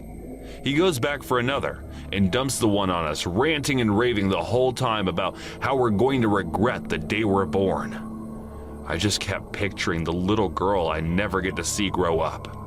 My ex-missus was less than a month from her due date, and the thought of her getting the news had been murdered was all I could think about. Not only that, but her finding out where I'd been getting the money from, that's what really got me the shame she'd feel, and the secret she'd have to keep from our daughter. I started to well up. I was so very, very out of my depth. I had given every bloody penny of that money back if I could just get back to my wife safely. And for the first time in my life, I actually prayed to God for literal salvation. Remember way back at the start when I said church going? This is why the whole time I'm praying, I've got my eyes sealed shut. I couldn't bear to watch the vigilante bloke stuck stabbing, knowing he'd probably work his way through all 4 Turkish blokes before finally turning his attentions to me. But in the end, I had to open them. I just couldn't stop myself. And when I did, I saw that God had answered my prayers. One of the Turkish blokes had somehow, God only knows, managed to work one of his hands out of the tape. To this day, the only way I can see him managing it is if he was cursed or blessed with being extremely sweaty. But either way, I just watched as a vigilante turns his back on us to fetch another package before the Turkish bloke just launches himself at him. I didn't really get a good look at what followed. It just looked like a lot of squirming arms and legs from where I was lying. Soundtracked by this man, a cacophony of grunts and Turkish swear words. But eventually, the vigilante fella goes limp, and the Turkish fella rolls off of him and crawls over to cut us free. About half an hour later, I'm sitting in a shuttered and empty Turkish restaurant, drinking this ultra-strong Turkish spirit and smoking my first ever cigarette. The Turk took my clothes off of me, I'm guessing to burn. So I sat there. It was basically a waiter's uniform, smoking and drinking until the shakes were gone. In the meantime, now all kinds of different Turkish blokes turned up, presumably to deal with the vigilante's body and to clean everything down. By the time they let me back in the delivery room, it looked as good as new. Everything was clean and sparkly. The car had been wiped down. The fella had just completely disappeared. Finally, 3 hours after I arrived, I took the car keys and drove back home. When I arrived, I collected my wages and thanked him for the opportunity, but told him that that'd be my last delivery. When he asked why, I told them everything. And when I was done, he had to pick his jaw up off the floor. He ended up offering me a few £100 more on each run if I chose to carry on. But all I could think about was the moment I realized I might never see my kid grow up, and how no amount of money was worth risking that for. I ended up going back to the university during my daughter's first few years, and I'm happy to say that by the time she'd mastered potty training, I was working in this newfangled field of informational technology, a career choice that turned out to have a lot more longevity to it than I foolishly first anticipated. I retired this year, and I'm proud to say that I have a few quid tucked away, at least enough to make myself comfortable. I and the ex-missus are on good terms. I see my daughter and young son a fair bit too, so can't complain there either. I'd like to think I've earned my twilight years. And it might sound a bit up to me here, but I think I'll appreciate them more than most, because I still remember a time in my life when things could have gone very differently, and in more ways than one. And then remember how that horrible cycle of greed, suffering, and death just carries on rolling, sight unseen, forever and ever. I remember watching the movie's Avatar when it first came out in the theater. My buddies and I went full fan mode going to that movie. We were not wrong to do so, and it was pretty much brilliant as we sat in, and the experience that we had watching the movie was beyond expression. And as the movie finished, it was something that we loved way beyond what we could imagine, and we were so excited that we were ready to do a full dive into the world of extraterrestrial, and the buddies and I decided to look for ourselves the evidence of their existence. Now that we had seen the film, there was something inside us that was pushing us to look into the matter, as to research it and look forward to it and how it could work. And how can we actually be able to figure certain things about their existence or their knowing? Now, to keep in mind, we were not scientists and we were not researchers. We were just some guys who had seen Avatar, and we thought that maybe there are people like that living among us, aliens and extraterrestrials. And since we were really close to the Roswell site, we knew that we will be able to find something. Some story that will confirm the presence of the aliens. But there is the issue where military often finds ways to interject between these researches. And only thing that we were scared about was knowing things and not being able to tell the world, because the military will get to us and probably disappear us from the face of the earth. And there were these so many scenarios that we had built up that there were in no way happening, or even if they were, we were just blowing them out of proportions. And all of that not because we were a man of science or belonged to that field, but because we saw a really good movie about it. Avatar became the inspiration of our great journey into finding the unknown, and we decided to make it a week trip, and we made a decision that if we didn't find anything, we will return. We booked an RV and started our journey, but first we took enough supplies for us to last for weeks. We took the updated map and decided to mark the places that we wanted to look into it. We couldn't just make it an everyday thing, so we had to do it all in a week and then move on with our work. Now that all our resources were gathered up, we were ready to make the trip, and we started. We started this trip, and first thing we did was take a stop at the motel park so we could park our RV and stay the night before we head deep into the unknown desert. We had no idea what was in store for us until one of my friends came in, and he was frantically looking at the sky and said, I saw it! It was the sighting! It's them! It's them! Definitely them!" We immediately knew what he was talking about, and we started our RV and then decided to trail the sight he had saw.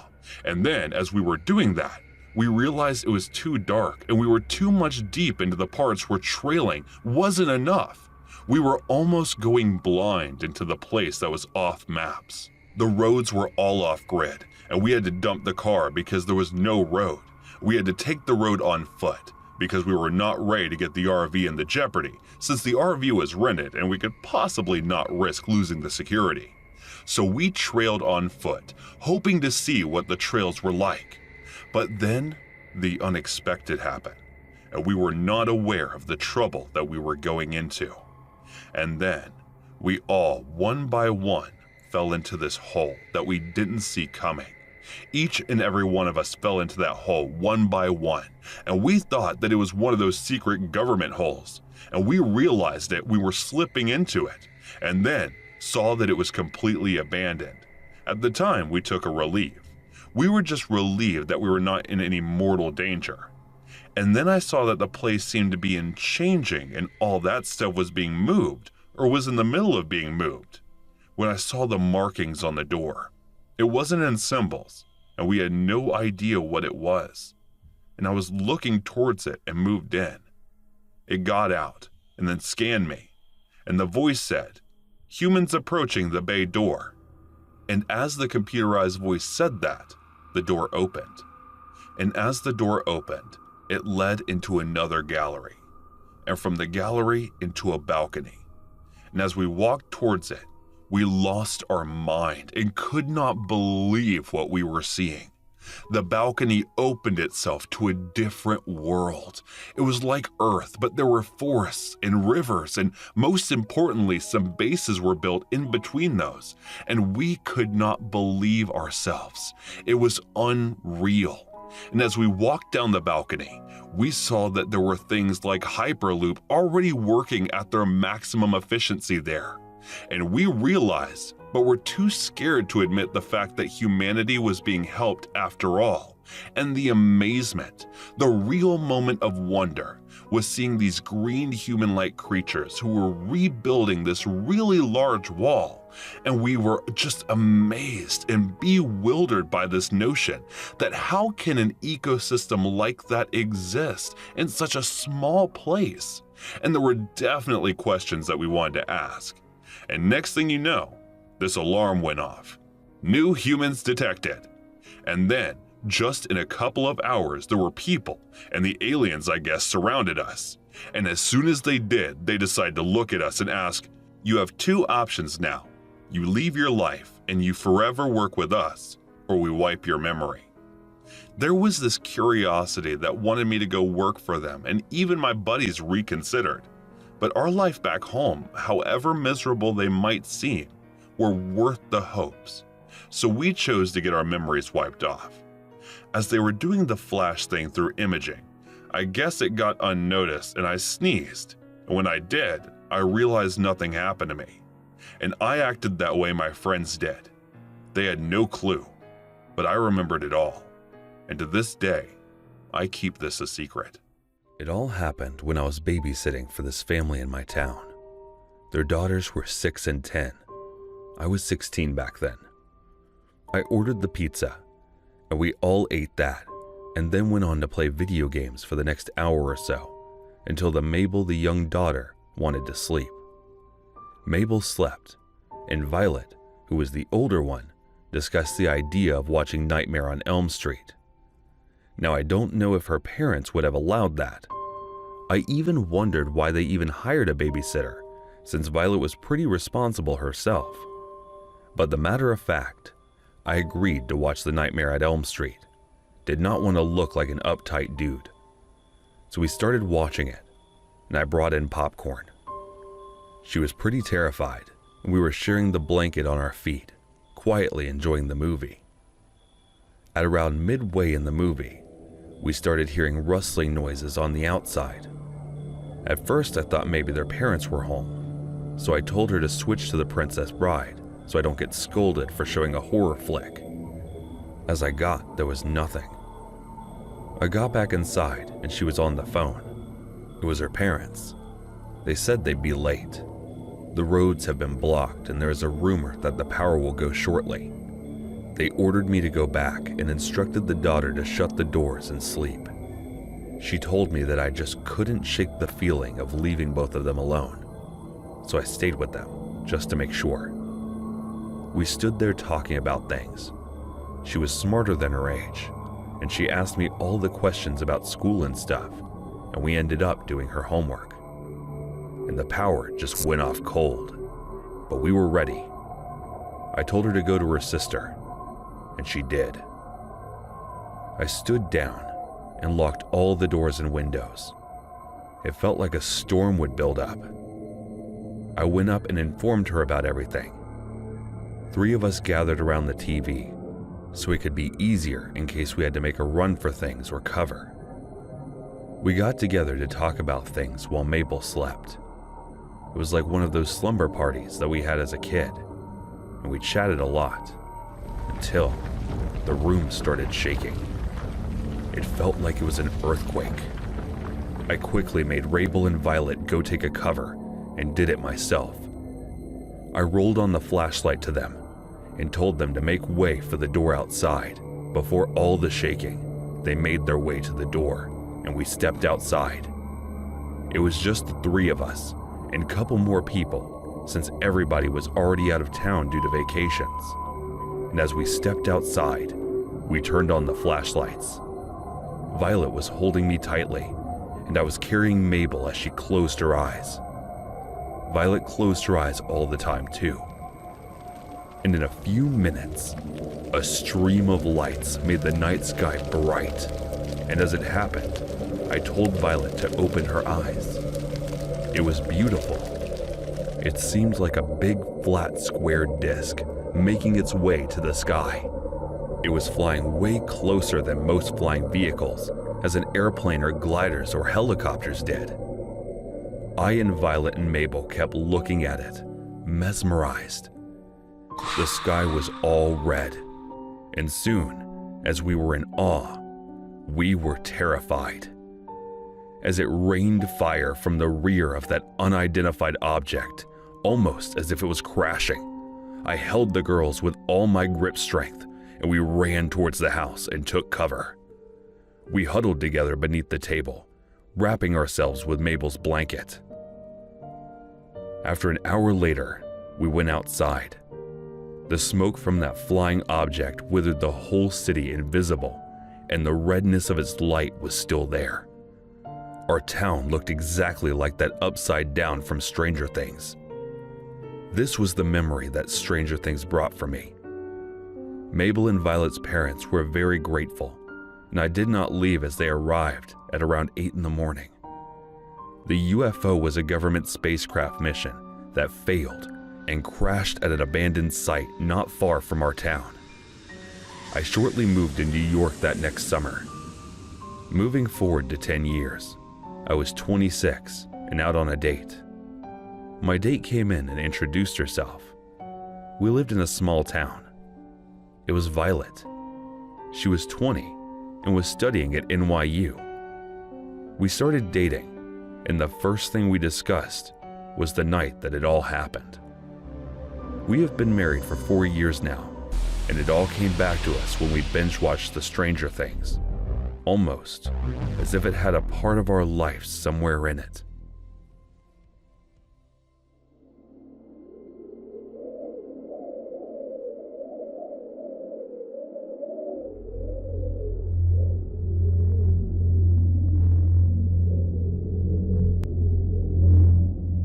No matter how much I wish it wasn't, this story is completely true. I wasn't drunk and I wasn't high on any drugs. Neither was my friend, but I fear his state of mind might have been permanently altered due to his experience with these beings. Secondly, I like to consider myself a rational, thinking type of person with years of experience hunting and hiking around my hometown in Wyoming. I've seen all kinds of fauna and flora, so I didn't confuse what I saw for something entirely different. It all started when I went to a friend's house to celebrate his birthday. He was turning 18, and I was already 18 myself. His uncle, a man more native to the land than myself, was 27. Let's call this friend James. I finally got to his house at about 4 p.m. that night. It was January 25th.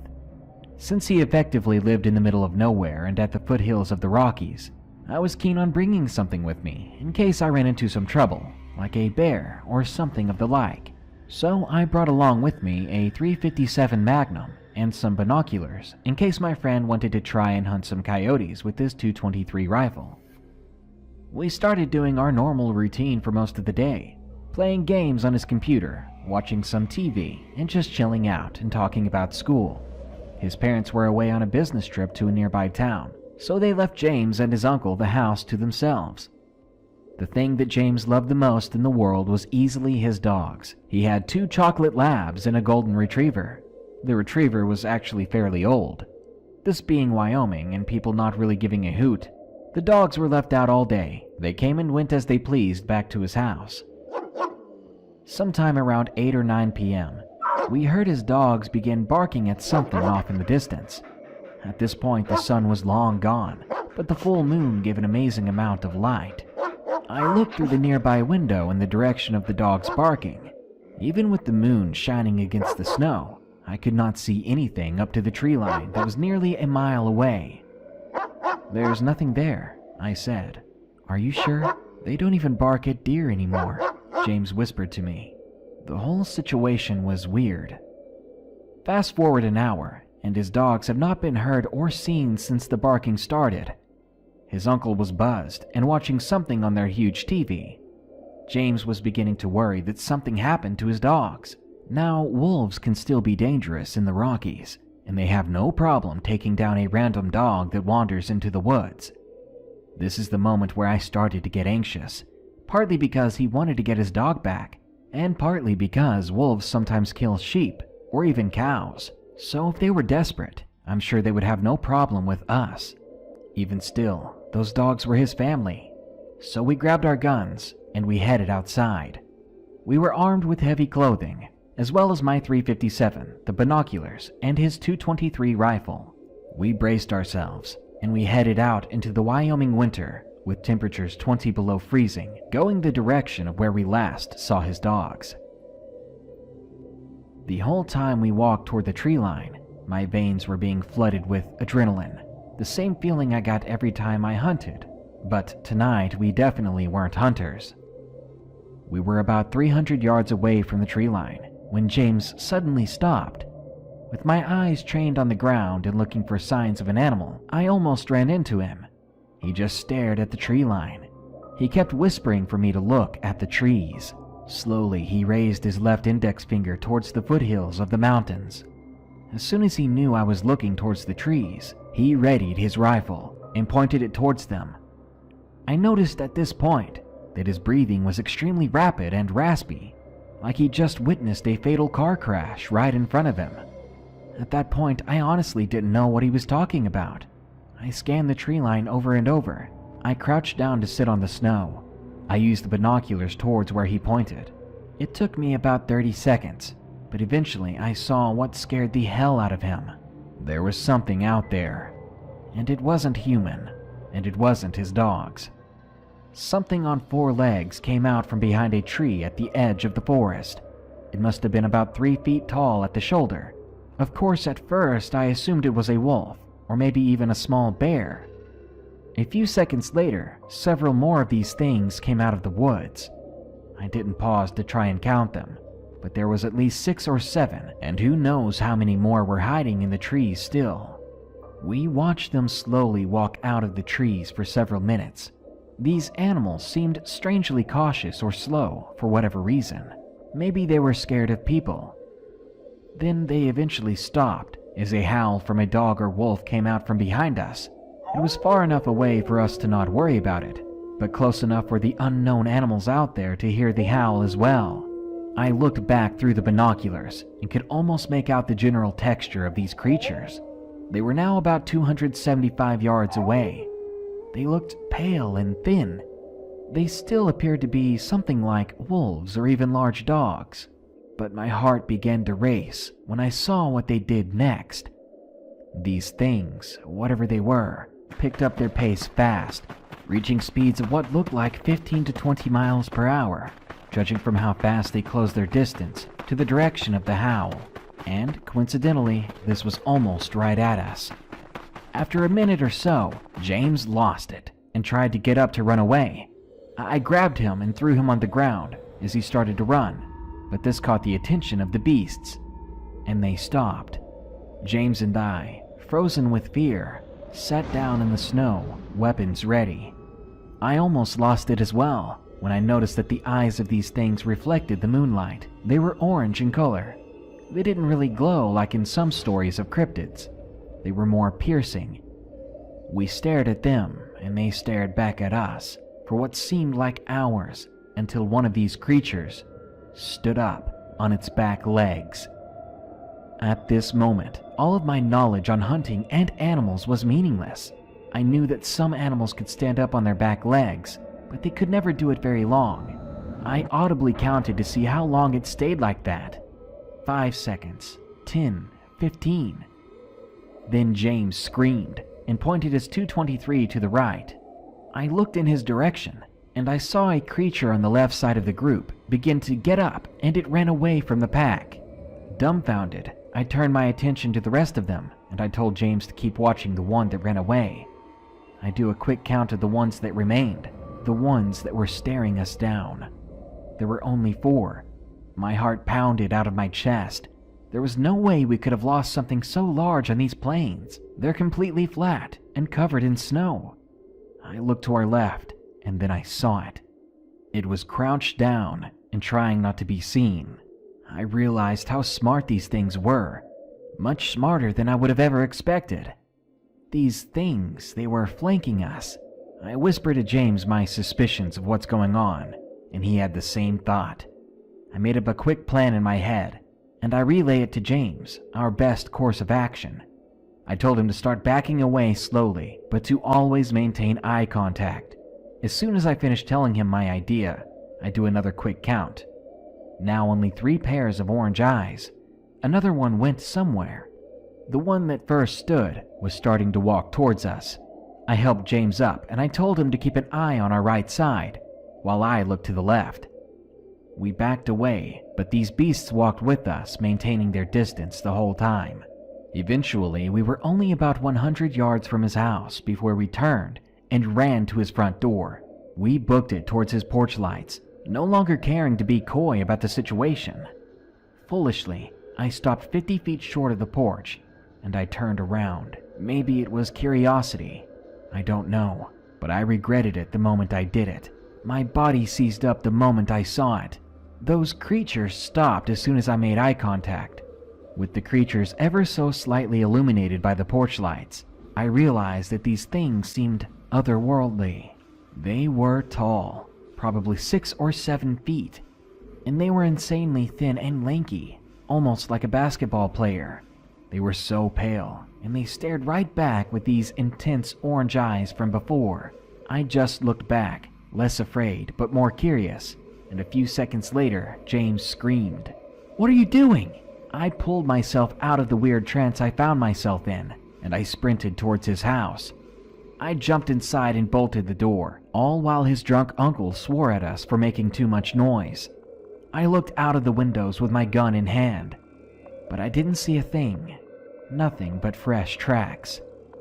I pulled the curtains back where they were, and we heard the strangest noise, anything other than a person I've ever heard. It sounded like a dog's howl, but it repeated, almost like it was coming from a Siamang gibbon, in repeated pulses in different pitches and tones. The uncle looked like he instantly sobered up after hearing it, and he started locking all the doors and windows in the house.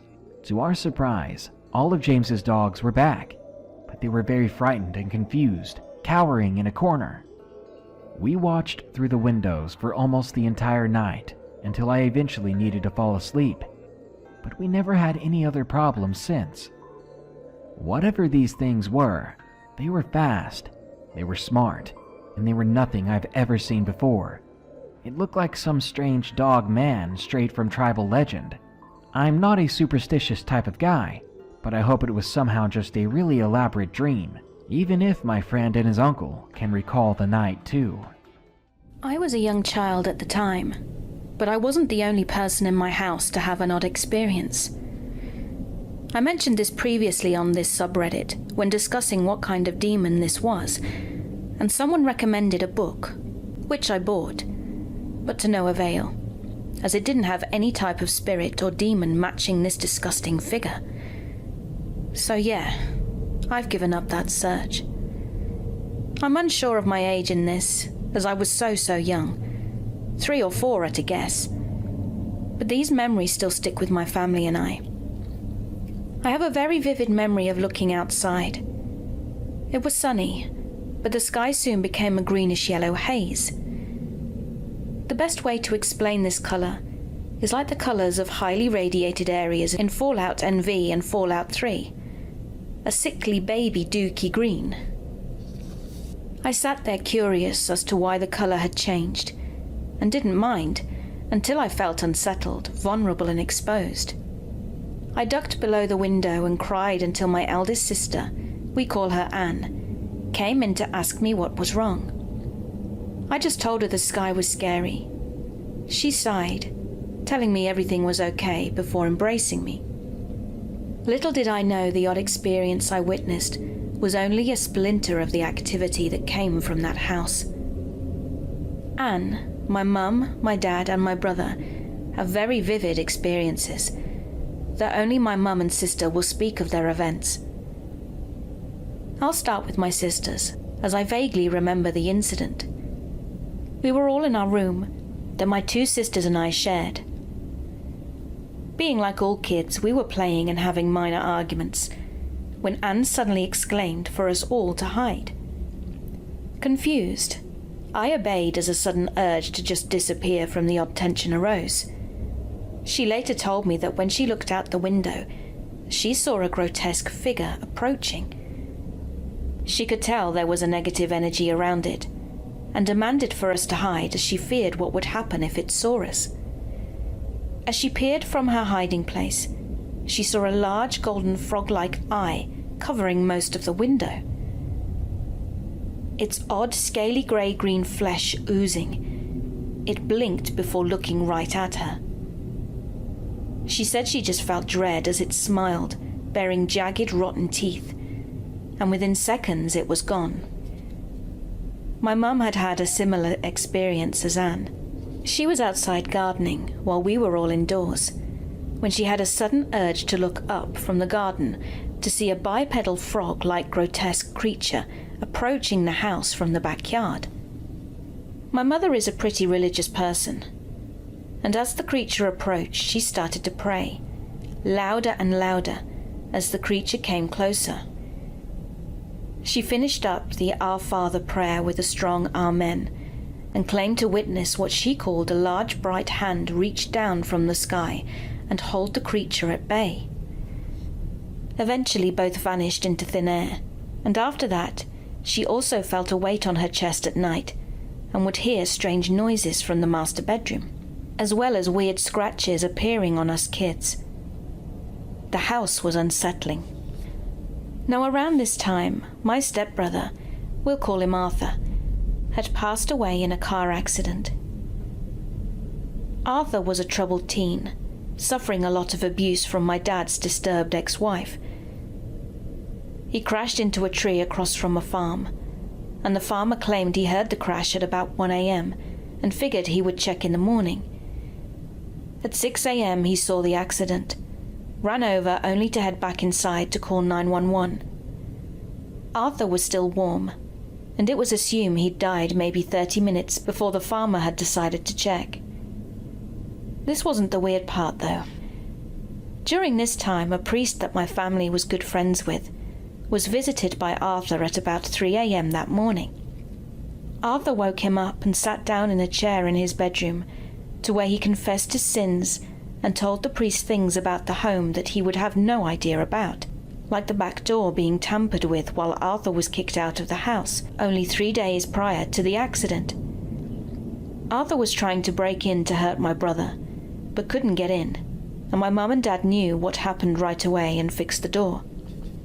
That morning, after the police had called my family, the priest called and asked if Arthur was home. He had come to him during the night to confess his sins and apologize for everything he had done. Most importantly, breaking the back door. My mum wept and told him that my stepbrother had just passed in a car accident, and this shook up my family. The priest was a good family friend, but not close enough to know all about the things Arthur had done. Also considering Arthur hadn't been to church in 2 years. A year later, my family had called the priest to help perform an exorcism on the home. He said when he walked in, he instantly felt dread, and my parents believed that home was a portal to hell. There is no way to explain the odd things that happened around that place. We moved out, selling our portal hell home to that priest when he retired, and he took it on as a challenge. I've never had an experience with odd forces again, until I was a freshman at college. And you can doubt me, but I still have a lingering memory of that place and always feeling scared. The original house was way worse, apparently, before my parents had it torn down and a new one stood on the property. And that new house was the one that I grew up in. Hey guys, thanks so much for all the support. If you haven't subscribed to the channel yet, please feel free to do so.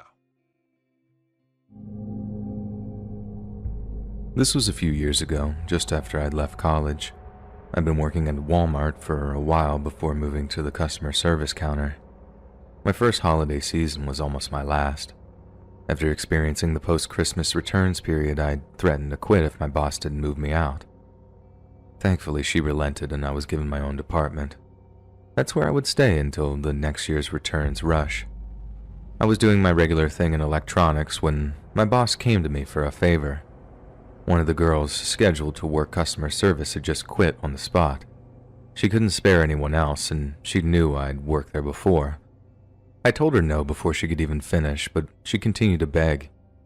As one last desperate move, she offered to give me New Year's Eve and day off. It was an offer too good to refuse, and I reluctantly agreed. In spite of the desk being backed up to the doors, my fellow coworker and I were blowing through the line fast. People seemed to be a bit nicer than they had the previous year. That was until I began assisting this unkempt-looking man. He had a car seat for a toddler that he wanted to return. The guy seemed a little out of it. I had asked him twice about the receipt before he pulled this crumpled piece of paper from his pocket and handed it to me. I unfolded it and began the refund process. As I took the seat from the counter and sat it in a nearby basket, I made a passing comment to a coworker about the guy returning it because he needed to get high. It was just something that I expected from the area, something to that effect. I know it was in bad taste, but my coworker laughed and I returned to the counter to give the guy his money. He was staring a hole through me and gritting his teeth. He said, "I heard that. I'd watch your back if I were you." I could tell he meant business. I didn't want to draw attention, so I apologized under my breath and quickly handed him his money. Before he was able to say anything else, I called for the next customer. He reluctantly stepped away but remained close by, continuing to give me a death stare for several minutes. There was something about the look that terrified me. Although I kept working, a feeling of nausea boiled in my guts until he finally left. The next 3 hours dragged by, and because of the incident, my mood had taken a drastic downturn. I was overjoyed to see it end, but terrified of what may await me outside. There was no way I was going to my car alone. I went to seek out a coworker that I'd been dating on and off for a while. He agreed to walk me out to my car, and we stopped just inside the doors to look out. I didn't see the guy, so we continued on. The two of us stopped again briefly, but there was still no sign of him anywhere. Customers were coming and going, driving by us. Nothing looked off, and we headed across the lot to my car. I was relieved and beginning to think that I had just been overreacting. I knew it was a stupid thing to say, but I didn't know what the outcome would be. Then a car came out of nowhere and began racing up from behind us. The headlights were blinding, and I just began to panic and I froze. And if it wasn't for my companion, I may have been run down. He pushed me between two cars, following close behind. As the car sped by, the driver hurled a disgusting name at me and disappeared onto the access road. I thanked my hero and slowly got back to my feet. He insisted that we call the cops, but I refused. As stupid as it may sound, I was afraid involving them could cost me my job. But allow me to explain. I've been chewed out for being rude to customers before. I would have to explain why the man was so angry to me. If my boss heard what I'd said, I'd definitely lose my promised 2 days off and probably be fired. Rightfully so, I guess. Of course, I could lie and play dumb, but that never works out in the end. I decided to wager on the chance that he was done with me and would move on. And that turned out to be the case, fortunately. Various coworkers continued to walk me to my car after that shift. 2 months passed before I figured I was safe and returned to going solo. To this day, I've not seen that man again and hope never to. Whether I just got lucky or he never intended to kill me, I'll likely never know. Either way, I'm just happy to be alive. My attitude towards strangers changed after that incident, and for the remainder of my time working directly with customers, I made a concerted effort to treat them with respect. I suggest you take this story to heart. We may all have our little episodes of disrespect when dealing with our fellow person. Nobody's perfect. I'm definitely not. But keep in mind, however, you never really know what a stranger is capable of. One arrogant little slip could cost you your life. The worst job I ever had, without a shadow of a doubt, was working at a movie theater in New York City in the early 80s. Sometimes when the movie ended and the lights came up, me and the cleaning staff would walk into what I can only describe as a post-apocalyptic scene. Every kind of bodily fluid or secretion you can imagine, I've cleaned it up. We had people who we thought might be dead, people who were screwing around and didn't stop when the movie ended. Every deadly sin there is, we walked in on it. But by far the worst part of the job was trying to keep order in the theater itself. We're constantly calling the cops on people who were fighting, doing drugs, just about any scumbag activity you can imagine. People did it in our theater. They tended not to screw with my coworkers and me so much as they knew that they'd have red and blue flashing lights outside, but it was still one heck of a job. Only once did someone actually put me in any danger, but my God, was it enough to last a lifetime. I'd had people scream and shout at me, but at 6'3", most people knew better than to get physical. But this one guy, he didn't even have to get all that violent. He didn't have to shout or scream, and he had me just about soiling my pants. So it all started when I was working the late shift, 5:30 p.m. to midnight or close, and for some reason I could just tell it was going to be a rowdy one. It was a Friday night, it was coming up on Halloween, and people were so jacked up that I swear it was a full moon or something too. Needless to say, I braced myself for one heck of a shift, but honestly, if I'd have known how messed up that night was going to be, I think I've just locked myself in the ticket office and stayed put until closing, in which I'd probably just end up pulling the fire alarm again. Yes, I had to do that more than once, and the fire department told me I'd be fined if I did it again. Anyway, I sell out a theater, make a show of checking some stubs, and sit back in the ticket booth to avoid the crazies. Then out of nowhere, someone walked up to the register and says, "Hey, I think someone is sick in there." I asked if they puked, and they said no, that I think they're on drugs or something. I'm serious, I think you should call 911. I didn't want to call the EMTs and then find out that someone had just fallen asleep or whatever, so I decided to just go check it out first, and if it was serious, I'd call 911.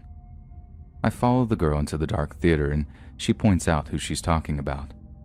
At the very end of one row, there was this punk rock looking couple, crazy hair and leather jackets. The guy had his arm around the girl and she's leaning on his shoulder. It didn't look too rough at first glance, just an unconventional couple enjoying a show of that freaky new Tron movie, as I like to call it. People sometimes ask how I remember which exact movies was showing, and I always respond with something like, when you feel like your entire world is about to end, you pick up on all the little details for some reason. So, back when I used to work the theater, I used to carry this weak little keychain flashlight that proved its worth on more than one occasion. I shine the light on the ground near the couple, and lo and behold, there's a bunch of puke at the girl's feet. Then I quickly shine the light on her, and yep, she's in a bad, bad way. She obviously is not fully conscious, and she seems to be trembling while leaning on her guy, and I'm pretty sure she's either ODing or she's really sick with something. Either way, I'm calling 911. I just want to know why the punk guy doesn't seem to care that she's in such a state.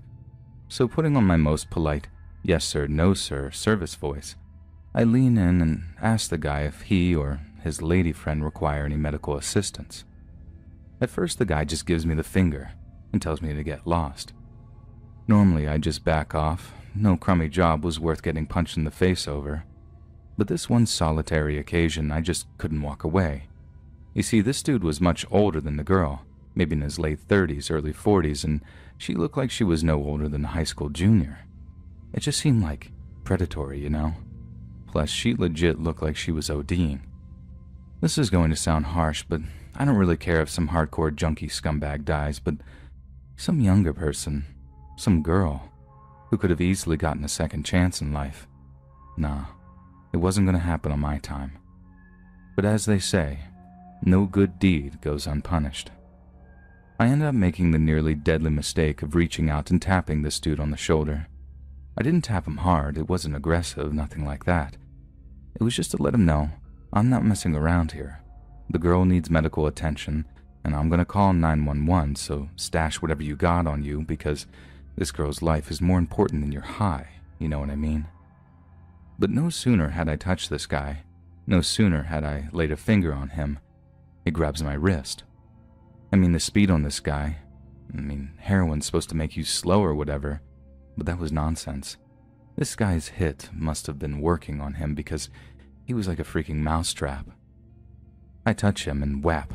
My fingers are wrapped around my wrist and he's turning in his seat to face me. Now I see him reaching into his pocket and my immediate reaction is to pull away because I think, Jesus, this guy's about to shank me. But he doesn't pull out a knife. He pulls out something else entirely. Still sharp, mind you, but what he did with it had me frozen to the spot. The theater is dark, right, but the movie screen is bright enough to light up like half of me in the sky, just enough so I can see what he's just put to my wrist. A syringe. He's not pricking me with it, he's just holding it there, and let me tell you, that was like a gun to my head.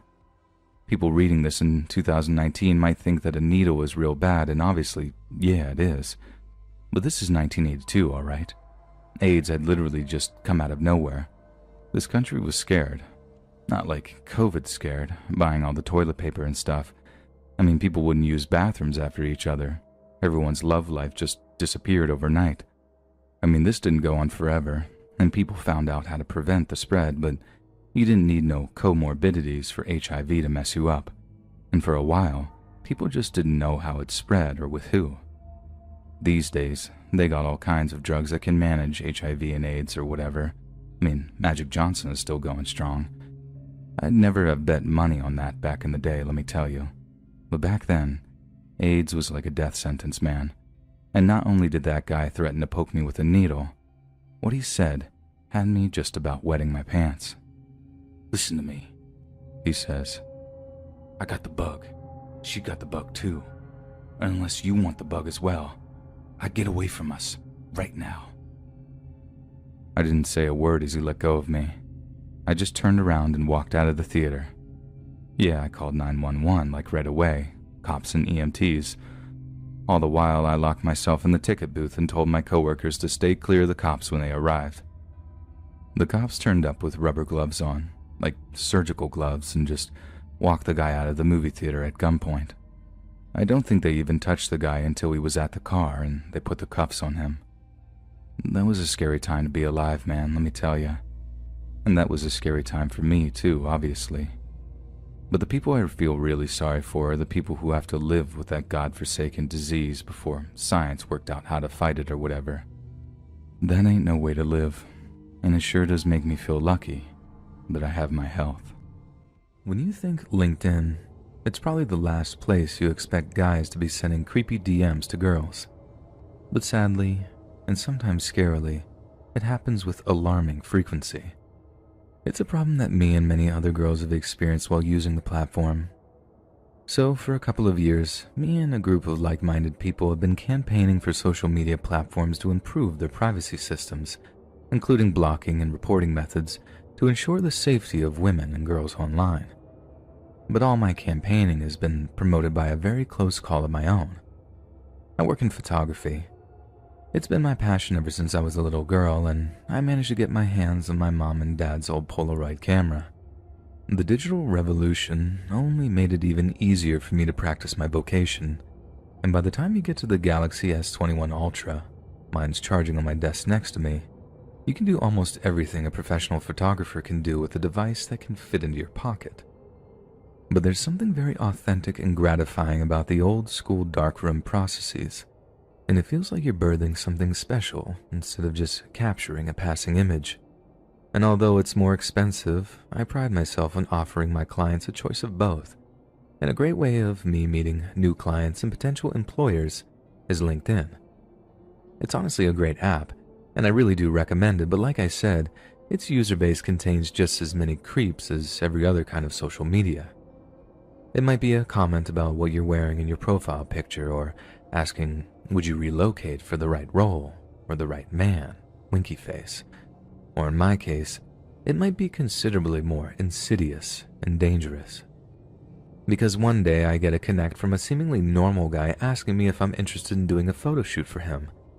I'm naturally a little bit skeptical, as he's being quite cagey about what the shoot entails, and the last time that happened, it turned out to be a couple wanting to take pictures of, you know. I give him my rate, and I tell him no nudity whatsoever. He then sheepishly mentions that some of the pictures would be topless, as they're for his wife, but promises no nudity or anything remotely sleazy. Handsome, but wholesome, I remember him saying. And I don't know, the effort he was going into making his wife happy, that did seem super wholesome to me. I guess I let my feelings speak for me, but I accepted his offer and told him that we could meet at some studio space I had a share in downtown. Public, neutral ground, on-site security, safe. At least I figured it would be, because if I'd had any inkling of what would be in store for me in that studio, I'd never have met that guy there that day.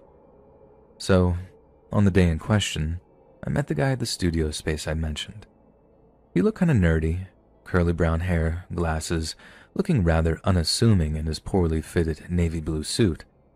He seemed really anxious too, like almost verging on innocent. He told me he'd never done anything like this before, and I really did believe him on that. Taking your clothes off for any reason can be very, very nerve-wracking, especially when the opposite gender is involved, which is half the reason I tend to avoid shoots like that. People's nerves are frayed around the edges, and it can make for a really bad atmosphere between you and the subject, which is the polar opposite of what makes a good photo shoot. But like I said, the fact this guy was really putting himself out there just to make his wife happy, God, I suppose that hit me right in the feels. I plugged the door code in, welcomed the guy inside the studio, and then asked him how he'd like to start.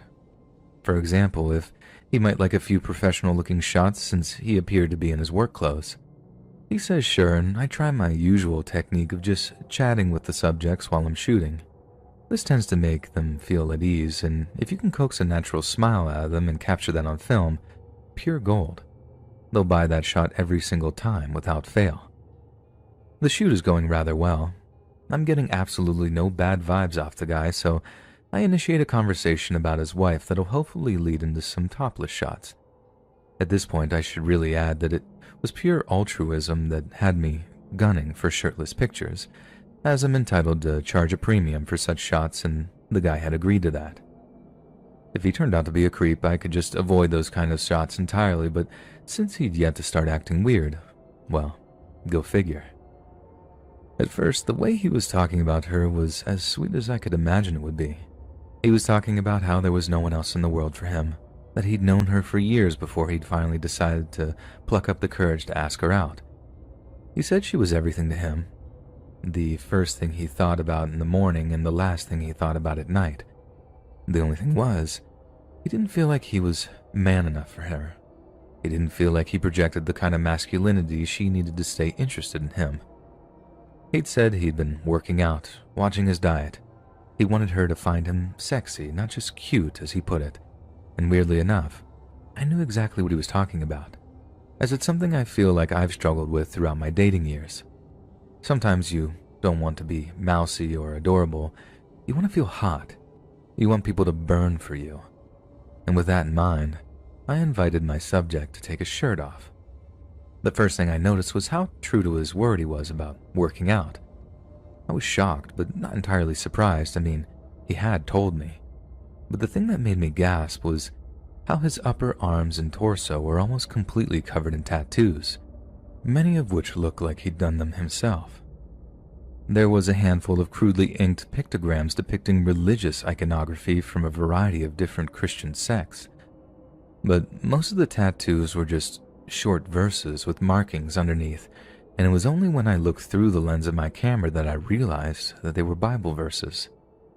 I'm almost completely stunned by what I'm looking at, but I do at least try throwing out a compliment, saying what you like about the presentation, the dedication to covering himself was admirable, to say the least. When I asked him which tattoos were his favorites, and that maybe I can work them into the composition, he pointed to one in particular. I had to look it up to get it exactly right, but it was this one. Genesis 2:24. Therefore a man shall leave his father and his mother and hold fast to his wife, and they shall become one flesh. He told me that's how he felt about his wife, that they were of one body and one flesh. But unlike before, when all of his romanticisms just came across as sweet and wholesome, I started to find his philosophy deeply disturbing. He started to flex, showing off his muscles, and trembling with raw power as he did so. I mean, he was ripped, frighteningly cut, only it wasn't attractive. It was starting to get scary. I started to get really nervous by the time he started to show off some rather weird-looking scars over where his heart was. At first, I thought it might have been chickenpox scars or something, albeit in a very localized place, I guess you could say. But he went on to tell me that he'd traveled over to Italy a few years prior to take part in a kind of religious flagellation ceremony where he and around 30 other men repeatedly stabbed themselves in the chest with a kind of needle comb. I don't have anything against organized religion as such. People are free to practice whatever they want, in my mind. But someone who hurts themselves because of how much they love God? I don't know. That just doesn't sit right with me. If there is a God, I don't think they'd want their children hurting themselves. Yet the thing that actually terrified me of the guy, not just nervous or cautious or whatever, was what he said towards the end of the photo shoot. I decided to ask him about his wife a bit more, just to kind of get him out of such an aggressive macho headspace. And that's when he started to giggle. I can barely describe how horrifying it was to hear such a childish, infantile giggle come out of such a monstrous form. And the more he talked, the more I realized something about his wife, and that's that he didn't seem to know all that much about her, only that he was counting on her being impressed by his topless photos, which by that point were far creepier than they were alluring. I wrapped the photo shoot up as quickly as I could after that. As much as they'd come on slowly, I never felt such a threatening aura come off of a subject in all the years as a photographer. He paid on time, left me a positive recommendation, and after that, I told myself I'd never have to deal with him ever again. But it was only later that I realized something truly terrifying about the guy, or rather, call it less of a realization and more of a theory. The way I see it, he didn't know much about his wife because they hadn't met. All he did know could have been gleaned from watching her, stalking her, and it makes me feel sick to my stomach thinking he might have used my pictures to, make a move on her or whatever. At least, that's the nightmare scenario that plays itself out every time I think about it.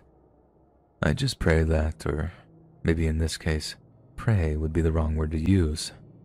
I just hope that I don't read about my subject in the paper or online, and a story about the latest young woman to fall victim to obsessive, male, violence. Ironically, one of the most horrifying true urban legends is perhaps one of the least known, at least in the US anyway.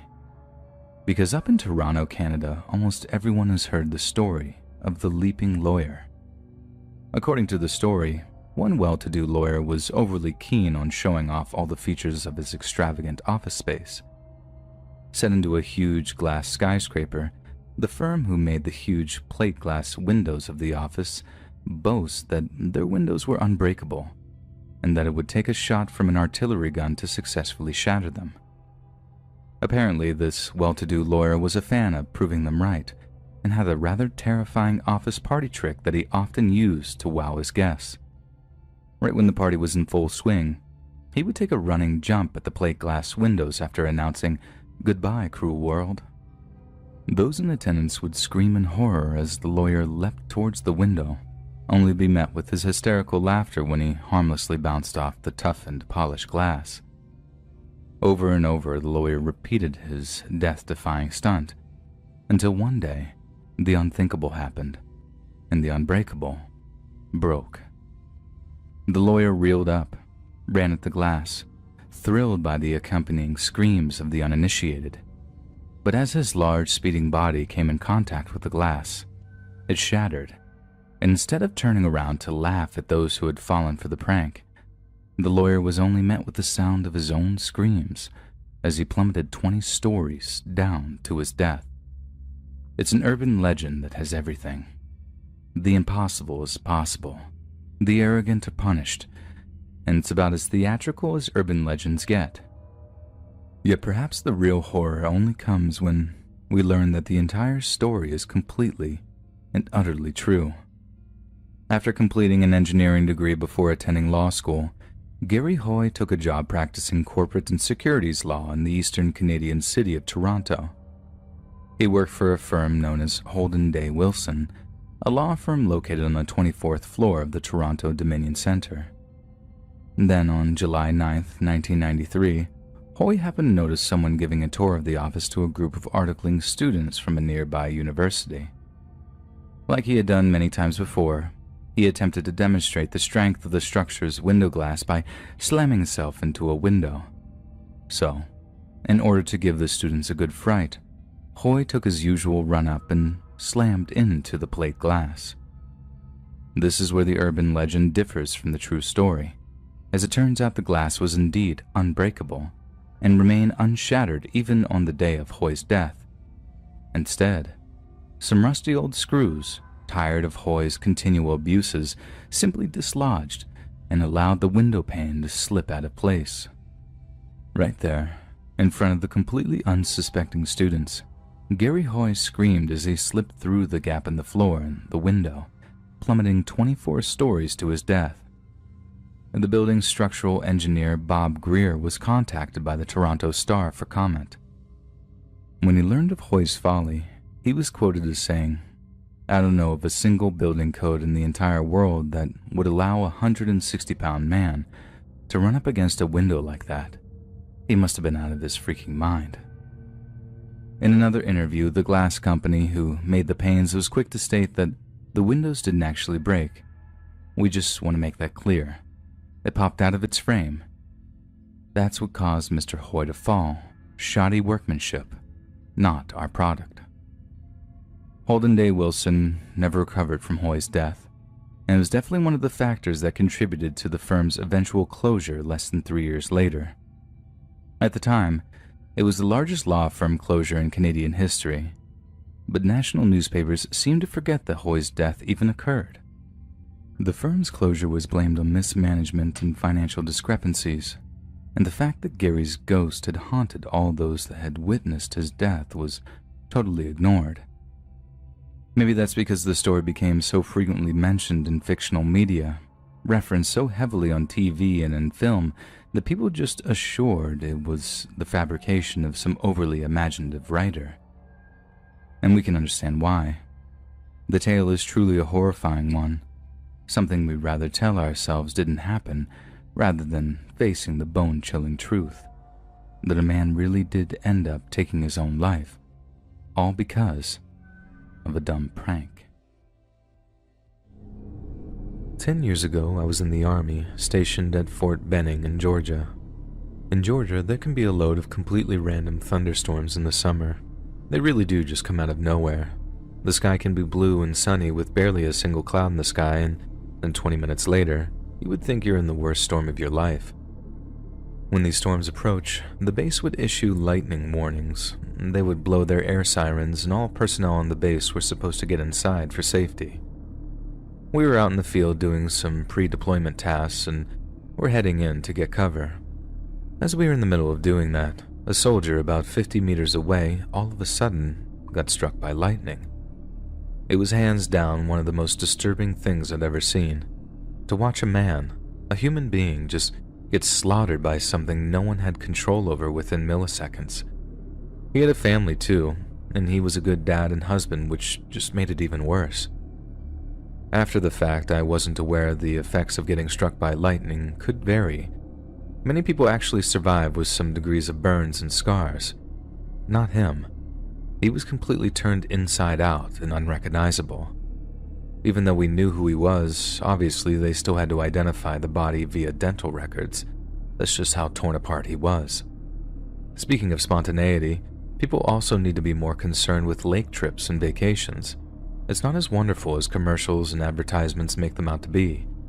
People need to remember that anything can happen at any time, on any day, and sometimes for seemingly no reason at all. It's just fate, I guess.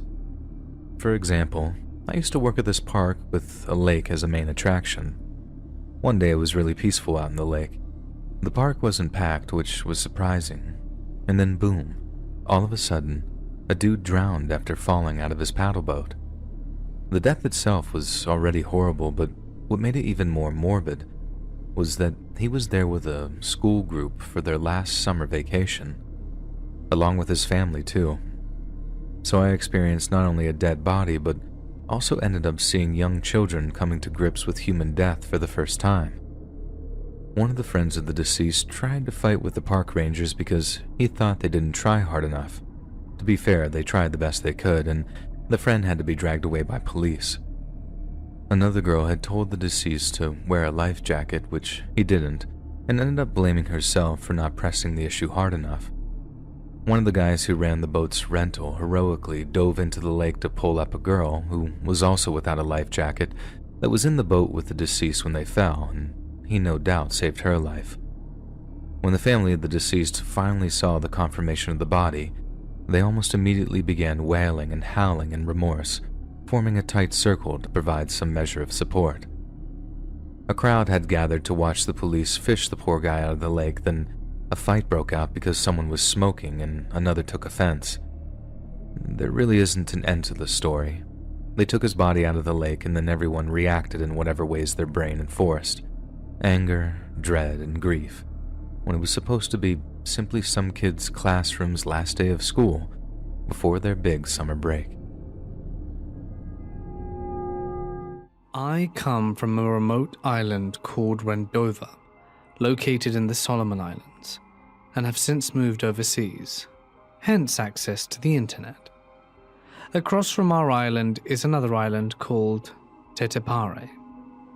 The story of Tetepare is really interesting, because it was abandoned completely by the inhabitants a few centuries ago. Just like the villagers fled the island to come to neighboring islands, such as my own, and here we are a few centuries later. Because of the lack of humans on the island, it is known for its biodiversity, and few researchers come every now and again to have a look. If you're looking for cool remote places to travel after the pandemic, I highly recommend it. The interesting part of Tetepare for me was, why did everyone just leave? If you were a villager back in the day, it would have been a great place to live. Volcanic soil to grow crops, an abundance of fresh water, animals that were easy to hunt. But the official story told is there was a great sick, and people were dropping like flies left and right. So the villagers fled to get away from the sick. However, the island is known for being so very big. Realistically, if you wanted to get away from others, it wouldn't have been too hard, because you could be self-sufficient on other parts of the island. The story told to me growing up is a bit different though. Back in those days, we loved to fight. A war canoe from my island, Rendova, arrived on Tetepare to fight. However, upon arrival, they were met with numerous unburied dead bodies. All the large canoes that belonged to the Tetepare people were gone. To leave so hastily and not even bury your dead was a really weird thing, because it was back in the days where they first thought that spirits had done this to these people. However, the people from Rendova decided to set up villages against their better judgment. In due time, they also fled because the spirits that had decimated the population of Tetepare apparently attacked the newly set up villages there. Ever since, the island has continued to remain uninhabited, except for a few of the eco-lodges that tourists come and visit now and again. Now in present day, we go to Tetepare to maybe have a picnic or go hunting. We are, however, extremely cautious, because it is believed the island is still extremely wild, and because of the lack of humans, spirits run amok on the island.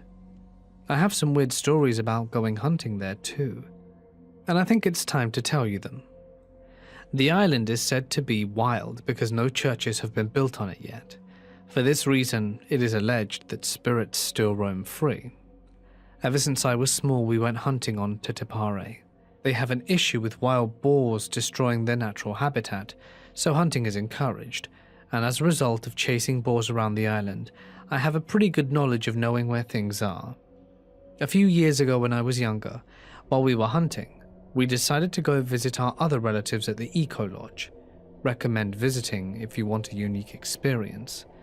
There was a researcher who wanted to have a look at unique flora and fauna, and since I was the only one who spoke English somewhat fluently, I volunteered to take him. We explored the island quite extensively. The thing is, we know that when we're hunting we don't go deep into the rainforest, because you may not come out. Simply because of its density, but also because there have been stories of other things. Anyway, I was taking this researcher around and he had a navigational piece of equipment. He was using it to see where we were going. The day was coming to an end, and I wanted to return to the Eco Lodge because I didn't want to be camping in the middle of the night without shelter. The way we normally do things is come back out of the rainforest towards the coast, and from there, walk to wherever we need to go, because we don't want to get lost in the rainforest. I knew where we were, and I knew the way to the coast, and told the researcher, let's get going this way. This is where things get weird. His device was saying the coast was the completely different direction from where I knew the direction to the coast was. Now I've heard stories when people go hunting about losing their minds and going straight into the rainforest and never coming back out. At that point I had to question my own brain, because what his device was saying was completely different to what I knew. But I knew in that moment that it may be his device playing up, and I didn't want to take the risk of disappearing into the rainforest because of it. I had walked this forest thousands of times, so decided to trust my gut. I told the researcher I thought his device was incorrect. He did not like the sound of that at all and tried to argue with me, saying that I was wrong. I knew something was wrong, and so I didn't want to spend my time arguing and wanted to get out of their area ASAP. So I basically told him, I'm going the way I know to get to the coast.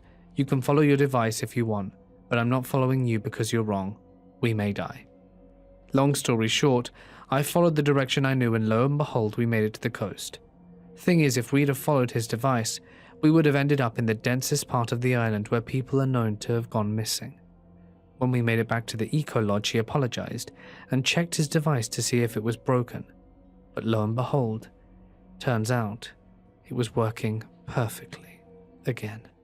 This took place around 12 years ago, and after listening to so many stories, I figured I'd finally share my own. This happened to me when I was around 12, and actually had to get my brother to help recount it, as I was scared, so scared, when it happened. I was about 12, like I said, and my brother was 26 at the time. He had been serving in the US Army for several years when this happened, and was deploying to the Middle East on his second deployment if I remember correctly. Also of note is that he is a Green Beret, and had recently, 3 or 4 months prior to this trip, completed the Army's Special Forces qualification course, Robin Sage and all of that, and by then was an active duty SF Engineer Sergeant. Definitely not someone you'd want to mess around with. Given that we both grew up with a passion for the outdoors, he thought it would be nice to take me on a backpacking trip in northern Alabama, the Sipsey Wilderness, for those familiar with the area, before he left for 9 months. The trip had gone smoothly. Up until the third night, we were both camping out. At around 8 p.m., we had our camp set up, sitting by the fire talking about typical boy stuff, guns, girls. For some reference, our spot was about 50 yards from a large stream, and about 50 yards downhill adjacent to the large path. Our camp, the stream, and the path formed a triangle of sorts. This was summertime in Alabama, so it wasn't quite dark yet, when 2 guys, who looked to be in their late 20s, wandered up and asked if we had seen any hogs while we were hiking around. Given that this is rural Alabama, we actually had seen some farther into the wilderness area and told them so. Even though they were relatively polite, my brother called them good old boys, I got a seriously creepy vibe from them. Dirty clothes, greasy hair, scraggly facial hair, etc. I think they probably looked like they belonged in the movie Deliverance. They kinda hung out for a few minutes, maybe a little longer than they should have, looking around, asking us questions like how long we'd been out there, how long we were staying up, and what to me appeared like them sizing us up. They then abruptly said goodbye and walked away. I didn't necessarily feel threatened by them, and I know for sure my brother didn't, but I still felt uneasy about the whole thing. Fast forward 3 or 4 hours, my brother and I had gone to sleep and were nestled in our tent when I woke to the sound of multiple dogs barking. I've always been a heavy sleeper, and they sounded like they were only 100 yards away. My heart immediately started pounding, and I kicked my brother through the sleeping bag and asked if he was awake and heard the dogs. He responded, "I'm awake. They've been getting closer for the past hour or so. Just lay still and don't make any sounds." Needless to say, 12-year-old me was about to crap my pants. We would also hear sporadic shouts from several different sources, but neither came any closer. A few minutes later, my brother whispered, "They're just hunting for hogs. They use dogs to pin them down and then later shoot them." This gave me some relief, but not much. Somehow I managed to fall back asleep. The fact that they were doing this at night was a huge red flag, my brother later told me. But I think he was just trying to keep me calm. Fast forward what was probably another 3 hours or so. It was 2 a.m. I had managed to sleep pretty well, after first hearing the hog hunters when I woke up to my brother squeezing my shoulder firmly saying, "Wake up, put your shoes on, and follow me quick. Be as quiet as you can." My heart immediately went back to racing, because I heard the dogs and voices in the distance, farther away than before, but still distinct. Not asking any questions, I did as he said, and as soon as we were out of the tent, he told me to get on his back. This was a breeze for him after rucking with God knows how much weight in the army. We snuck about 50 yards into the woods towards the junction of the path and the stream, and crawled into some bushes. It was up a hill, so we had a pretty good elevated view of our campsite. I remember as we were laying there how loudly I was breathing and how quiet he was, when I heard the very distinct sound of a pistol slide racking. I look over my shoulder. My brother had his pistol, an HK USP that he gave to me a few years after this story, and was watching the campsite and surrounding area. I started to whisper to him when he put his hand over my mouth and pointed at the campsite. The group of hunters had been steadily approaching our camp, and by this time, 30 or so minutes later, had reached it. There were 5 of them, and 3 or 4 dogs. They all looked relatively young, but 2 had either rifles or shotguns, and the dogs were going crazy, obviously having smelled our scent. For those of you who are backpackers/campers, nobody who comes up on a random camp in the middle of the night with dogs and guns has good intentions. I knew this, and my brother knew this. I was scared out my mind. I couldn't make out what they were saying, but my brother later told me they were talking about us, although he hadn't heard any specifics either. They lingered for around 20 minutes, shining flashlights around and talking to themselves, when my brother put his mouth to my ear and said, "If they come towards, I want you to turn and run as quickly as you can. Don't stop. Don't look back. Stay off the trail and look for the flashing lights." I didn't know what this meant, but that'll come later. I knew I could make it back because he had taught me to land nav pretty well. He then handed me a flashlight and told me to not take the red filter off. He told me later that the red filter helps preserve night vision and cuts down ambient light, so it would be harder for someone to see from a distance. At this point I was so scared I almost started crying, but at the same time had a rush of adrenaline, and what I think now was confidence that he thought I could handle myself. We laid there for a while longer when out of nowhere they started screaming, "Where y'all at?" and firing into the woods at random. My brother, dragged me back behind the crest of the hill and threw himself on top of me. Thankfully, our position on top of the hill was protected from any gunfire. They shot maybe 5 or 6 more times, and then they started walking back in the direction they'd come from. They got about 100 yards away when I heard a blaring siren and saw emergency flashlights through the woods. Turns out, my brother had called the Forest Service office on a satellite phone my family has for emergencies while I was asleep, and they had sent out Forest Service officers and game wardens to our area of the wilderness. The Sipsey Wilderness is about 25,000 acres in size, so it took them a while to get there on the dirt roads. When we saw the game truck, my brother signaled them with the light and pointed them in the direction the hunters had gone, and the guy sped off, shining his spotlight through the woods. As soon as they were all gone, we went back to our camp, packed up our stuff, and waited by the path for the game warden to come back, who then gave us a ride in his truck bed to the main staging area. On the drive back, my brother told me how brave I had been, and that we would talk about it with our parents the next day if I wanted to. I asked him not to do that, because I thought they would never let me camp again. Creepy rednecks in the woods, let's not meet again, or you might get shot next time. For follow-up, we never got any definitive information on what happened to the rednecks we encountered. I have many friends who have gone out to the Sipsey area and had a great time with no creepy stuff happening. However, it is truly a wilderness area, and law enforcement response, if you can even reach them, would be slow. I was lucky that my brother was there and reacted so quickly, otherwise who knows what could have happened. We also got lucky that whatever their intentions were, they either reconsidered or lost interest. I will note that when they left our campsite, the game warden showed up pretty soon after, but I didn't see what the guys and their dogs did.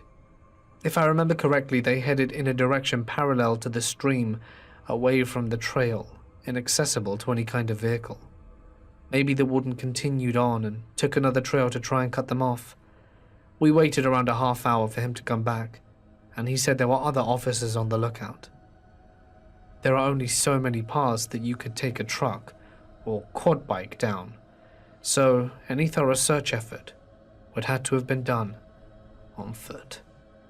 In any case, let's never meet again. I've lived and worked here in Portland, Maine, and every spring we get biblical levels of rain. It's a huge pain in the butt, but it's something you just learn to live with after a while. You invest in a good umbrella and a waterproof coat and just muddle on like a good Mainer does. Although if some of you Californians saw the kind of weather we endure, you'd be more than likely to call us maniacs as opposed to Mainers. As I said, for the most part, the rain is nothing but a minor irritation, a price we pay for the magnificent falls that are enjoyed by leaf peepers from all over the country. But as I found out one dark and rainy night, the climate in this area of the country can sometimes make it straight up dangerous to live here. So picture the scene. It's raining cats and dogs. I'm walking back to the apartment in an older part of town and it's full dark. One of the streets on my regular route has been around since the early 1800s and is still lined with cobblestones, while the sidewalks are these big, flat, slate-like slabs that can get super slippery in the spring and fall. I'm pretty sure it's because of a special kind of algae or moss that grows on them, making them really slimy, but I'm not a biologist, so don't quote me on that. All I know is it can be like a freaking ice rink at certain times of the year, but on one occasion it was more of a death trap than an ice rink. I'd already gotten an idea of how slippery it was as I was walking, but as I got a text that I assumed was from my boss, hopefully regarding the raise I've been probing for, the light from my phone must have thrown my vision off and, in turn, my footing. Because one minute I'm just walking along minding my own business, and then next, I'm lying on the sidewalk with the wind knocked out of me, as the ground beneath me just up and disappeared or something. The first thought that registers through my brain is all sorts of expletives that I can't repeat here, and as I try to find my feet again. Only I can't. My left foot just doesn't seem to do what I want it to, and when I look, it's flopping around in this way that makes my stomach churn. That's when the pain starts to throb through my leg, and in seconds, it's like my entire body is just racked with agony. Every time I move, this shooting pain just zaps up my calf and thigh, and I begin to realize I've suffered either a serious break or a very serious sprain. Any other time, I'd have just called 911 there and then, but my phone must have slipped out of my hands as I fell, and when I looked around for it, it was nowhere to be seen. I started thinking it might have slipped off the sidewalk or something, but right as I'm about to look, something else grabs my attention. A sewer drain, just off the sidewalk. One of those metal grid kinds, not a culvert, and it hits me that my phone might have actually clattered down into the sewer as I fell. It was a horrendous stroke of misfortune, but I figured it couldn't be long until a passerby stumbled across me so I could get the help I needed. But as I'm looking around, getting increasingly soaked by the relentless New England deluge, I realize there's not a soul on the streets. You get accustomed to Maine rain, that's a given, but you still avoid going out in the worst of it. It occurs to me that if I'm actually wanting any help, I might actually have to call out for it, or even scream for it. So there I was, forced to actually scream for help, and as weird and prudish as it sounds, I don't know what was worse, the pain, or the sheer embarrassment that I'd fallen and couldn't get up. I give 3 solid blasts of "Can anyone hear me? Help, I'm hurt real bad." But no one seems to respond. Like I can see lights on in windows of apartment buildings mere yards away, so I knew well people could hear me. They just chose not to help. It was pretty crushing thinking that people actually knew I was there, but didn't lift a freaking finger to help. But I guess that's life in big cities these days. People are terrible. Assume everything is fake or a scam or whatever. It is what it is. Anyways, a few minutes go by and it slowly becomes apparent that no one is coming to help, and that if I want to actually make any progress in getting to the emergency room, I might actually have to drag myself along the wet sidewalk until I find someone compassionate enough to actually help me. But just before I'm forced to undergo such an indignity, I suddenly see the silhouette of a person appear in a streetlight, and I start calling out to my shadowy potential savior. Now, you'd think if you saw a girl lying in the street calling out for help with obvious pain in her voice, you'd at least change your pace to get over to her a little faster. But this guy seems to notice me, stop for a second, and then just carried on walking over to me at the same speed, without saying a word. It was a weird feeling having that overwhelming relief turn into absolute dread in just a few moments. The person approaching me wasn't giving off any of the compassionate, helpful vibes that I expected. In fact, they were giving off quite the opposite. They didn't say a thing in response when I was all like, Sir, I think I've broken my ankle. Can you please call 911? Just stayed completely silent. Seconds later, I'm looking up at this guy, rain splashing my eyes, and with his hood up I can barely make out any of his facial features. "What happened to you?" he asked, seemingly barely concerned at all. It was also like he hadn't been paying any attention at all when I actually told him what the issue was. Like, at the risk of sounding ungrateful, I totally spelled it out for this guy, and to have him reply with, "Huh, what?" was as frustrating as it was unnerving. I tell him all over again, but skip the backstory in favor of just begging him to call 911. He barely moves, or rather he made 0 attempts to get his cell phone out to make the call. Instead, he just towers over me, silently staring at me like I was some kind of animal curiosity. I dropped my phone. Can you see it anywhere?" I remember asking him. At that moment, he did actually start looking around for it, which momentarily restored a little of my hope that he actually wanted to help. But in hindsight, I don't think he'd have handed it over if he'd found it. Because his next move, one which I mistook for him trying to help me up, was to basically start patting me down for valuables before he just went and grabbed my purse off me. I was stunned to silence as he rifled through its contents, helping himself to a few loose bills. I couldn't believe anyone could be so callous, even in a big city like Portland. I was disappointed, angry, and in pain. But I wasn't outright scared until the guy took out my photo ID that I use for work, stared at it for a moment, and then slid it into his pocket. Because that's when I realized that he wasn't doing this just for monetary gain. He wasn't so much of a thief or an opportunist as he was an outright predator. And the thought of what he was going to do next completely terrified me. He didn't walk away with the money and my ID. He just carried on standing over me, staring, probably delighted at how helpless I was, how he could do whatever he liked to me, and there wasn't a soul around to stop him. A 38-year-old woman, and I felt like crying, like a little girl. I begged him not to hurt me, to just leave with the money he'd taken. I think he just got off on that, but what else was there to do? I was in no position to fight back.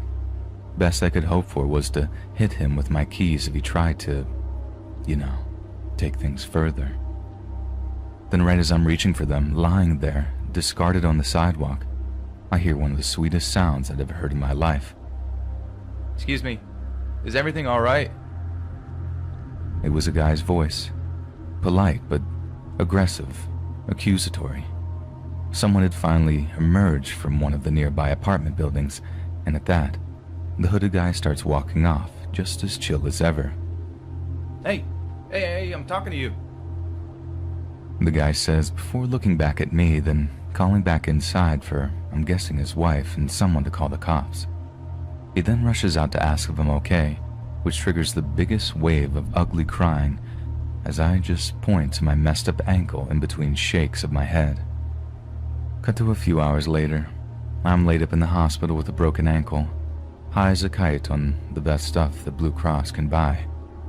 I gave a statement to the cops, had a little cry with my mom when she came to visit, then went about informing all my coworkers that I wouldn't be seeing them for a few months. I got some small amount of closure when I heard the guy was arrested for petty theft. Apparently he had a history of drug addiction and mental illness, and had committed a handful of opportunistic robberies over the last few years. As a result, this last strike was going to send him back to jail for a few years. Something I take a great deal of comfort in. I worked at Target in around 2010. It was a cool job. All I had to do was sit around, do the paperwork, and other things people do. I was the manager at the Target, and I got hooked up as a manager because my cousin had a good relation with the store owner. I was around 25 when I got the job, and I had no experience prior, so getting that job was a privilege, and I very well knew it.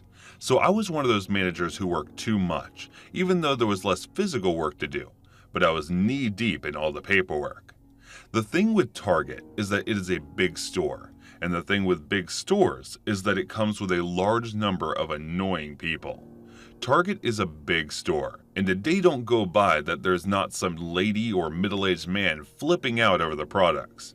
It was one headache that we constantly had to go through, and even though we were not allowed to really be aggressive to customers, there are times when you want to do things to them that you cannot really do. But there isn't much you can do than just sit and listen and solve whatever issue they are having. It is tough, but it is something that we have to do in order to make it better. One day, things were very hectic at the store, and it was then that things got out of hand with one of the customers. Things were as usual as they always were, and the store was busy.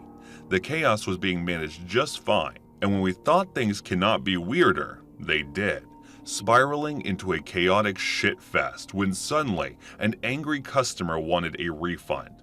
And we told him about the refund policy, but he just won't admit that he was at the wrong one here, and we had no choice but to call in security. He wanted to talk to me, and I told him there was no way that we could do anything about the thing, and he was quite aggressive about it and demanded to see me.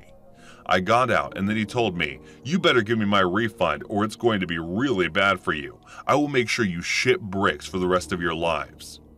I looked at him and I said, "Sir, our refund policy is a bit different, and the product you brought in has been used like multiple times. We cannot really refund you your money, but if you want us to replace your product, we can happily do that."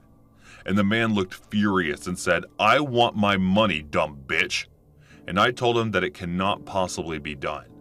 He told me that he will come back for me and teach me a lesson.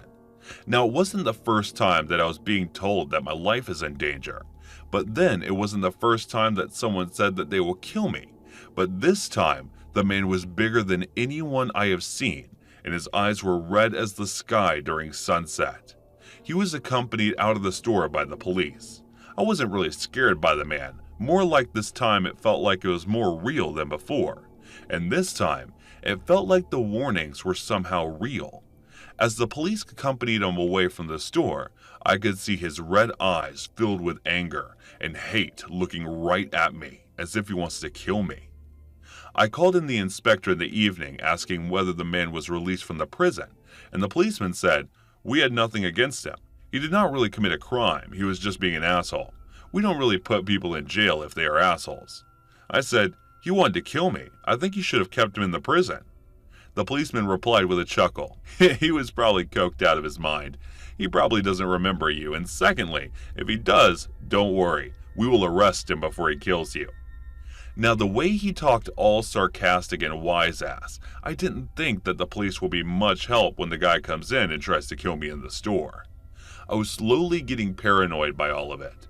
There was something about the rage in this guy, and I could see. I was having flashbacks of his eyes with volcanic anger. I was scared for my life. Moreover, I was scared, what if he finds out where I live?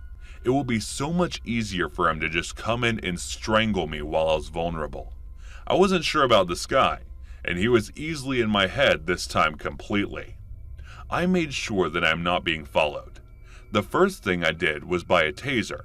I did not want to be defenseless if he approaches me.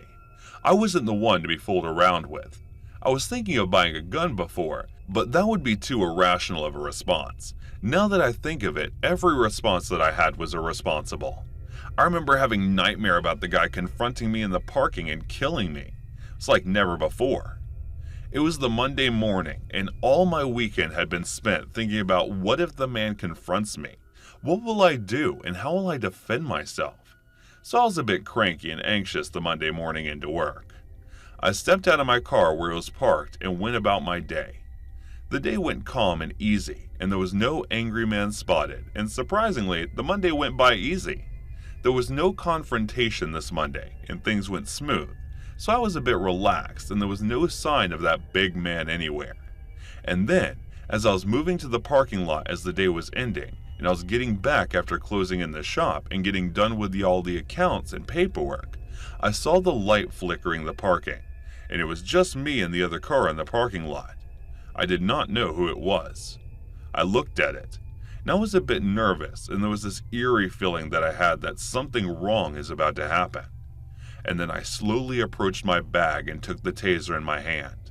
I had that feeling that somebody was standing over me.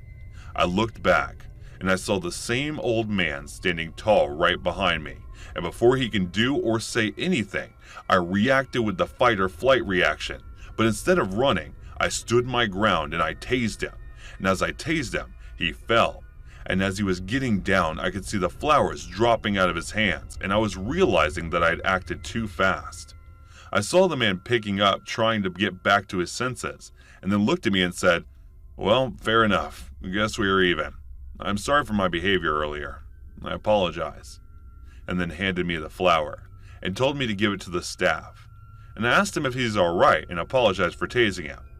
Well, good thing I am not worried about him killing me anymore, for he knows that the tables can turn on him too. I had an exceptionally upsetting incident on my third job house sitting. To help you understand why it affected me so much, I should probably tell you about myself. I grew up in a single-parent home. My mom has always been a loving and understanding parent, but I think she felt pressure to find a new husband. My dad left us soon after I was born. She began dating almost immediately. This pressure caused her to make a lot of bad choices. She did the bar scene, constantly bringing home a new man. A few would stay, but not for long. She never seemed to understand that you don't find a husband in a place like that. Every relationship inevitably broke down into arguments and fighting, and on more than one occasion, the fights got physical on both sides. My mom's love of wine did a lot to inflame tensions. And because of this constant state of chaos, I became a people pleaser and hated confrontation. It's the big reason behind my panic attacks. I've worked a lot on my assertiveness, but I sometimes fall back into my old habits. My story starts in 2015. I was bouncing from job to job. I've been having a hard time finding something in my degree field. A friend had recently become a house sitter and made it sound fun. She made it sound like a permanent vacation, and I desperately needed one of those. She gave me a quick course on the ins and outs of the job and helped me land my first client. I was a ball of nerves, but I got through it. The second client went much smoother. It would be the third that would make me think twice about doing this long term. It was now mid-2016. I answered an ad asking for someone to sit a house a few hours away. This would be my first long-distance gig, and I didn't want to mess it up. I made a list of questions and showed them to my friend. She suggested a few changes, and I called the number. The homeowner and I made an appointment for me to view the property. I quickly made arrangements and drove up to meet him. He was a businessman, needing to leave town on short notice. My job would be to accept packages and mail, but most importantly, look after his dog. The dog's name was Bart. He was a St. Bernard mix, and when we first met, he didn't appear very interested in anything. He sniffed me once and returned to his bed. It all seemed simple enough. I asked a few questions, and at the end of the appointment, we both decided that I'd be perfect for the job. I checked into my hotel for the night and returned the following morning. My stay would be for 3 full nights, and I was looking forward to relaxing and maybe even playing with Bart. That afternoon, I tried to do just that. Bart wasn't interested, though. Instead, we lounged together on the patio. It was a beautiful sunny day. The slow, cool breeze in the shade made it feel like paradise. The home's slightly remote location allowed for a wonderfully peaceful environment. I felt calmer than I had in a very long time. Bart and I took a brief nap before going back inside for dinner. I ordered a pizza and cheesy bread. Afterwards, I opened a pint of ice cream I bought for such an occasion and parked my butt in front of the television. Bart was proving to be just as easy to handle as I'd hoped. He joined me on the couch and we watched a movie on Netflix. We had completed a little less than half of it before the doorbell began ringing. This wasn't your normal ringing, however. The person was pushing the button over and over again. It was now well after 5 p.m. and I wasn't aware of anyone visiting that late.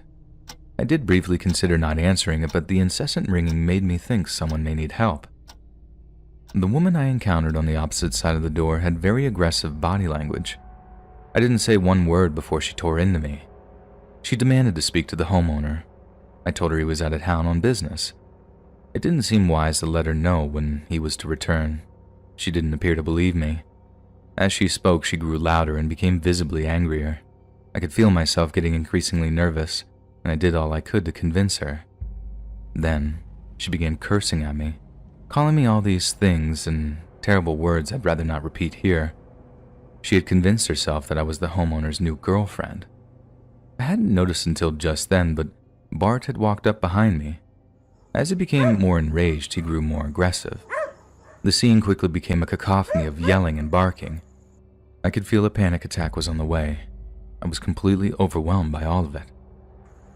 Bart's booming bark echoed through the hallway. It looked like he would attack her at any moment. And things would only get worse from here.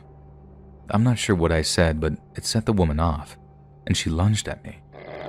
Bart reacted by lunging at her. By some miracle, I was able to get the door closed before anyone was hurt. After that, Bart calmed down a bit. He backed away a few feet and sat down, but his eyes stayed glued to the door. I slid down the door and commenced to suffering one of the worst panic attacks I've ever experienced. And the woman continued screaming and pounding on the door, and I was sure that I was dying. To his credit, Bart stayed where he was and did nothing. And minutes passed and I was able to get enough control of myself to call the police. The operator did a fantastic job of talking me down. The police arrived and I made it clear that she attempted to assault me. The officers were understanding and took the woman away with them. I'm not sure if he was formally arrested, however. I was still very shaken. I was a heartbeat away from running back home. In any matter, I had to notify the homeowner of what had happened. He was extremely apologetic and begged me not to leave, but against my better judgment, I agreed to stay. Like I said, I tend toward being a people pleaser. Admittedly, leaving Bart alone after he tried to protect me would have been cruel. We finally agreed that my fee would be doubled. It did feel like extortion, and I knew it may affect my reputation, but I'd already decided this would be my last sitting job, so I accepted. I'd need all the money I could get until I found a new job anyway. The next 2 nights were calm and quiet. Bart stayed by my side the entire time. It made leaving that much harder. The homeowner and I had a brief conversation the morning he returned. He was still very apologetic and explained what may have caused the situation. He and the crazy woman had been dating, but he ended it because of her suspicious and controlling behavior. I didn't inquire any further. I got the impression he was very embarrassed by her. I'd already been paid, so nothing was keeping me around any longer, except for Bart. I bent down and gave my hero a big hug and kiss on the nose. I could already feel the tears welling up. I didn't want to make a scene of myself, so I said goodbye and jogged away to my car. That was the worst and the last of my brief career in house sitting. And I'll miss it for a second, and as for Bart, that's a completely different story. Hey guys, thanks so much for all the support. If you haven't subscribed to the channel yet, please feel free to do so. Any of you given that Bumble app a go? I know it seems massively counterintuitive to download an app which requires the girl to make the first move when they're notoriously not the ones to make the first move, but I can assure you, it's definitely worth it. But at the same time, I think the single worst thing that happened to me in 2020 took place just as a result of a Bumble date. So, it all started when I matched with a Welsh girl named Lima. After a day or two of talking, we agreed to meet at a little cafe for a few coffees. We hit it off talking about this and that, and before you know it, we're chatting like we'd known each other for years. 1 hour turned to 2, 2 to 3, and still neither of us was ready to call time on the date. Neither of us drank alcohol that evening, her for religious reasons, me because I'm something of a fitness freak. But while she was drinking mocktails, I was on the coffee and I was on it big time. There came a point where I needed a wee so badly that I was practically doing the entire river dance routine waiting for the one-person toilet to become available.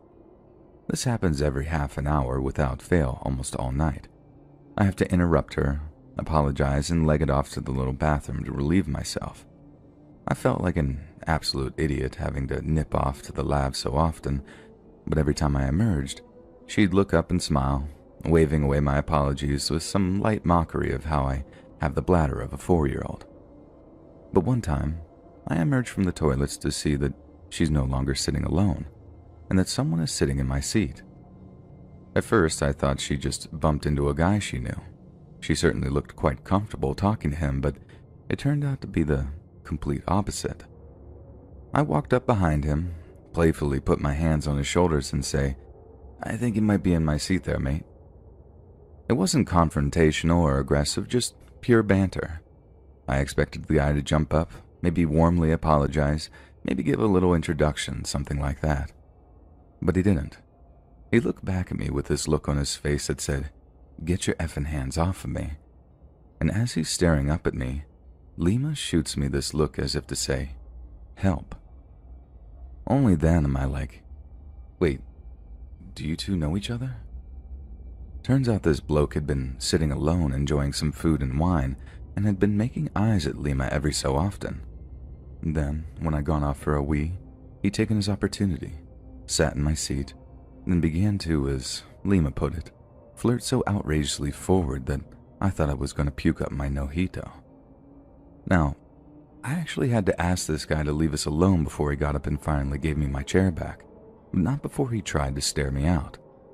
I had a few inches on him, that's in height, you oversized children, and I could tell he didn't put half the gym time in that I did, so it's not like I was in the least bit intimidated.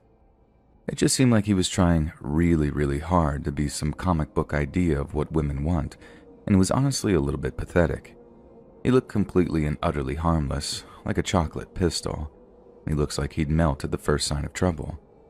But as I found out later that night, looks can be dangerously deceiving. So, after the little confrontation at the table, Lima and I laugh it off, then carry on with our night. Now Lima can see over my shoulder and therefore also see the creepy guy, but all I can see in front of me is her and one of the cafe's walls, so I have to rely on her to let me know if the guy is still there. I honestly expected him to just leave after such a confrontation. Everyone in the cafe was watching. It was pretty mortifying, but he didn't. He stayed put and continued to make eyes at Lima, which, to her credit, she just ignored. But then when it came to me walking her home, he gets up and pays his bill too. Then yup, you guessed it. I look over my shoulder, and as we're passing through Chinatown, and guess who I see? Tiny Mr. Stareout, still keeping up the intimidation game by staring out from under his brow, obviously too drunk to realize he looked far more comical than scary. Don't get me wrong, I wasn't exactly scared at that point, but we were being followed. It made for something of a tense situation, but nothing I thought I couldn't handle. As we approached her apartment block, I asked Lima if she was comfortable going inside while the guy could see where she lived. She admitted to being uncomfortable about it, but the block had like 50 to 60 flats in it, and unless he got in the door behind her, there was little chance of him working out which unit she lived in. But as it turned out, Lena was way more concerned about me and actually invited me inside for a nightcap. I didn't assume that I was getting lucky, but I wasn't about to turn her down. So I went inside for a cup of this weird ginger tea, in the comfort that our little stalker friend would soon get bored and wander off. I was in her flat for no less than an hour, and by that time, each of us was confident that our new friend had departed. We even checked out of her bathroom window, which looked down into the street, and he was nowhere to be seen. So I thanked her for a good night. We had a little smooch, and I started my walk home with that lighter-than-air feeling you get after a successful date. It's around that time that I start thinking something along the lines of, God, imagine if that loser was somehow still following me, which prompts me to look over my shoulder. Lo and behold, there's a single figure following me, maybe 50 or 60 meters behind, with a remarkably similar silhouette to the lad who tried following us. I have to admit to being in a state of disbelief for a moment as I stopped and studied the figure as they approached. Then, after passing under a streetlight, I got a clear look at the person. It was him. "You gotta be screwing with me, mate," I said out loud, and immediately they stopped. I knew it was him, so him playing at being a statue didn't make a blind bit of difference. I just told him to keep his distance and there'd be no problems, then just carried on with the 20-minute walk back to my place. Every so often I'm checking over my shoulder and this lad is still behind me. Granted, he's some way away, but he's definitely following me, and the closer we get to my apartment, the more it becomes obvious that he's making a considerable effort to close the distance. Now, unlike Lima, the apartment I lived in was just one of two in this big old Edwardian. I have the top floors, while the other tenant had the ground floor and the basement, complete with his entrance. So, if this lad sees what door I go into, he's got my flat. He doesn't have to guess which one of the 60 I'm in. He knows where I live. Obviously, I'm not in the least bit comfortable with that, so I decide on a little show of force to deter my new follower. I turn around and just march right at him. Then, when I'm within about spitting distance, I gave him what for about being a creep and a loser, promising I'll kick his head in if he carries on following me. It seemed to have the desired effect as he started walking off in the complete opposite direction. It was really strange, but I carry on walking, checking over my shoulder one more time, and he's gone. Problem solved, right? Well, not quite. About a minute or two goes by and I reach the entrance to a fairly small park. My flat is literally just on the other side of it, so I'm in this blissful ignorance of thinking that not only had I scared the creepy guy off, but that I was so close to home that nothing could possibly hurt me now. I mean, I was on home base, right in my big old backyard. Besides, I'd had a great night. I had drinks with this gorgeous anesthesiologist, definitely securing myself a second date in the process, and I had myself a little tough guy moment with that absolute bam. Everything flashed bright for a second, and I felt my knees just buckling under me, almost as if though my brain had switched off power to them. I honestly don't know if I was knocked out for a second or two, but I do know that the next thing I can feel is this sharp, hot pain in the back left side of my head, I knew that I'd been hit by something. I just didn't know what or by who. I was so dazed that it didn't even occur to me that it could have been him. I honestly thought I was just being mugged or something, in which case it wouldn't have been my first rodeo. I'd been mugged at knife point in London back when I was a student, and I needed to just keep my mouth shut, hand over the valuables, and get away with nothing but damaged pride and a lump on my head. So, the only thing I do before trying to find my feet is to toss out my wallet and phone onto the concrete and just be like, just take it and F off. I heard someone wheeze a laugh, probably at how pathetic I looked. But when they spoke, I knew exactly who it was. I thought you were going to kick my head in. Now look at you. Whack. It kicked me so hard in the side of the head that I thought my orbital socket might be broken.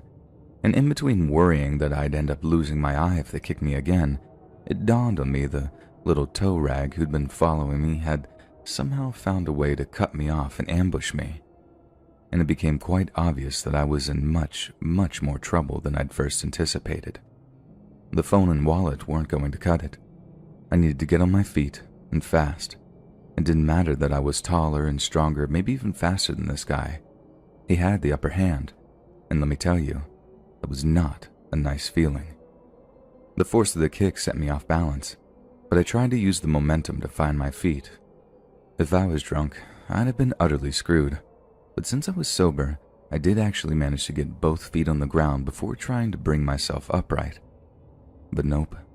Another kick hits me right in the corner of the mouth, and I was sent flying backwards again. This time, not only is my mouth filling up with blood, but I can feel the teeth on the left-hand side of my mouth grinding together where the kick had chipped a few of them. It sent my skin crawling as I spat the blood out. I put my hand out and felt something cold and metallic, a fence on which I was once again trying to pull myself up. But again, right as I was about to find my feet, the guy attacked. Only this time, he didn't strike me. He wrapped one arm around my neck and held something cold and sharp over my right eye. I'm not sure if it was a knife or a piece of glass or whatever, but I think that was the single most terrifying moment of my life, thinking, well, I'm going to be blind now, and hoping I'll be able to buck him off before he goes for my throat or something. Only he didn't cut me. Instead, he hissed something right into my ear. Let's just say brevity wasn't his strong suit, and I'd rather not type out the actual exchange, but it was as gloating, vicious, and vile as you can imagine, with plenty of references to the date I'd been on that evening. I didn't beg. I didn't cry. I just waited for whatever was going to happen.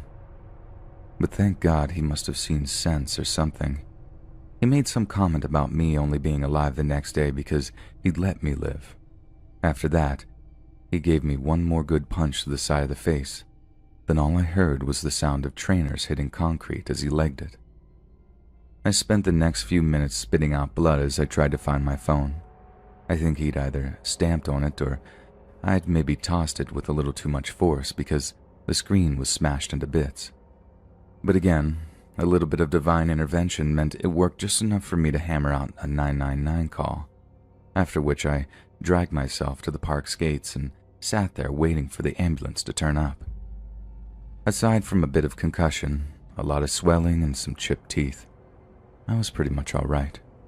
There was no skull fracture, no broken orbital socket, nothing like that, although I'd been lucky to say the least. The doctor said the first wound on the back of my head looked like it had come from a brick or a large rock, and if he'd hit me any harder with it in that particular spot, there's a good chance he'd have just killed me with his first strike.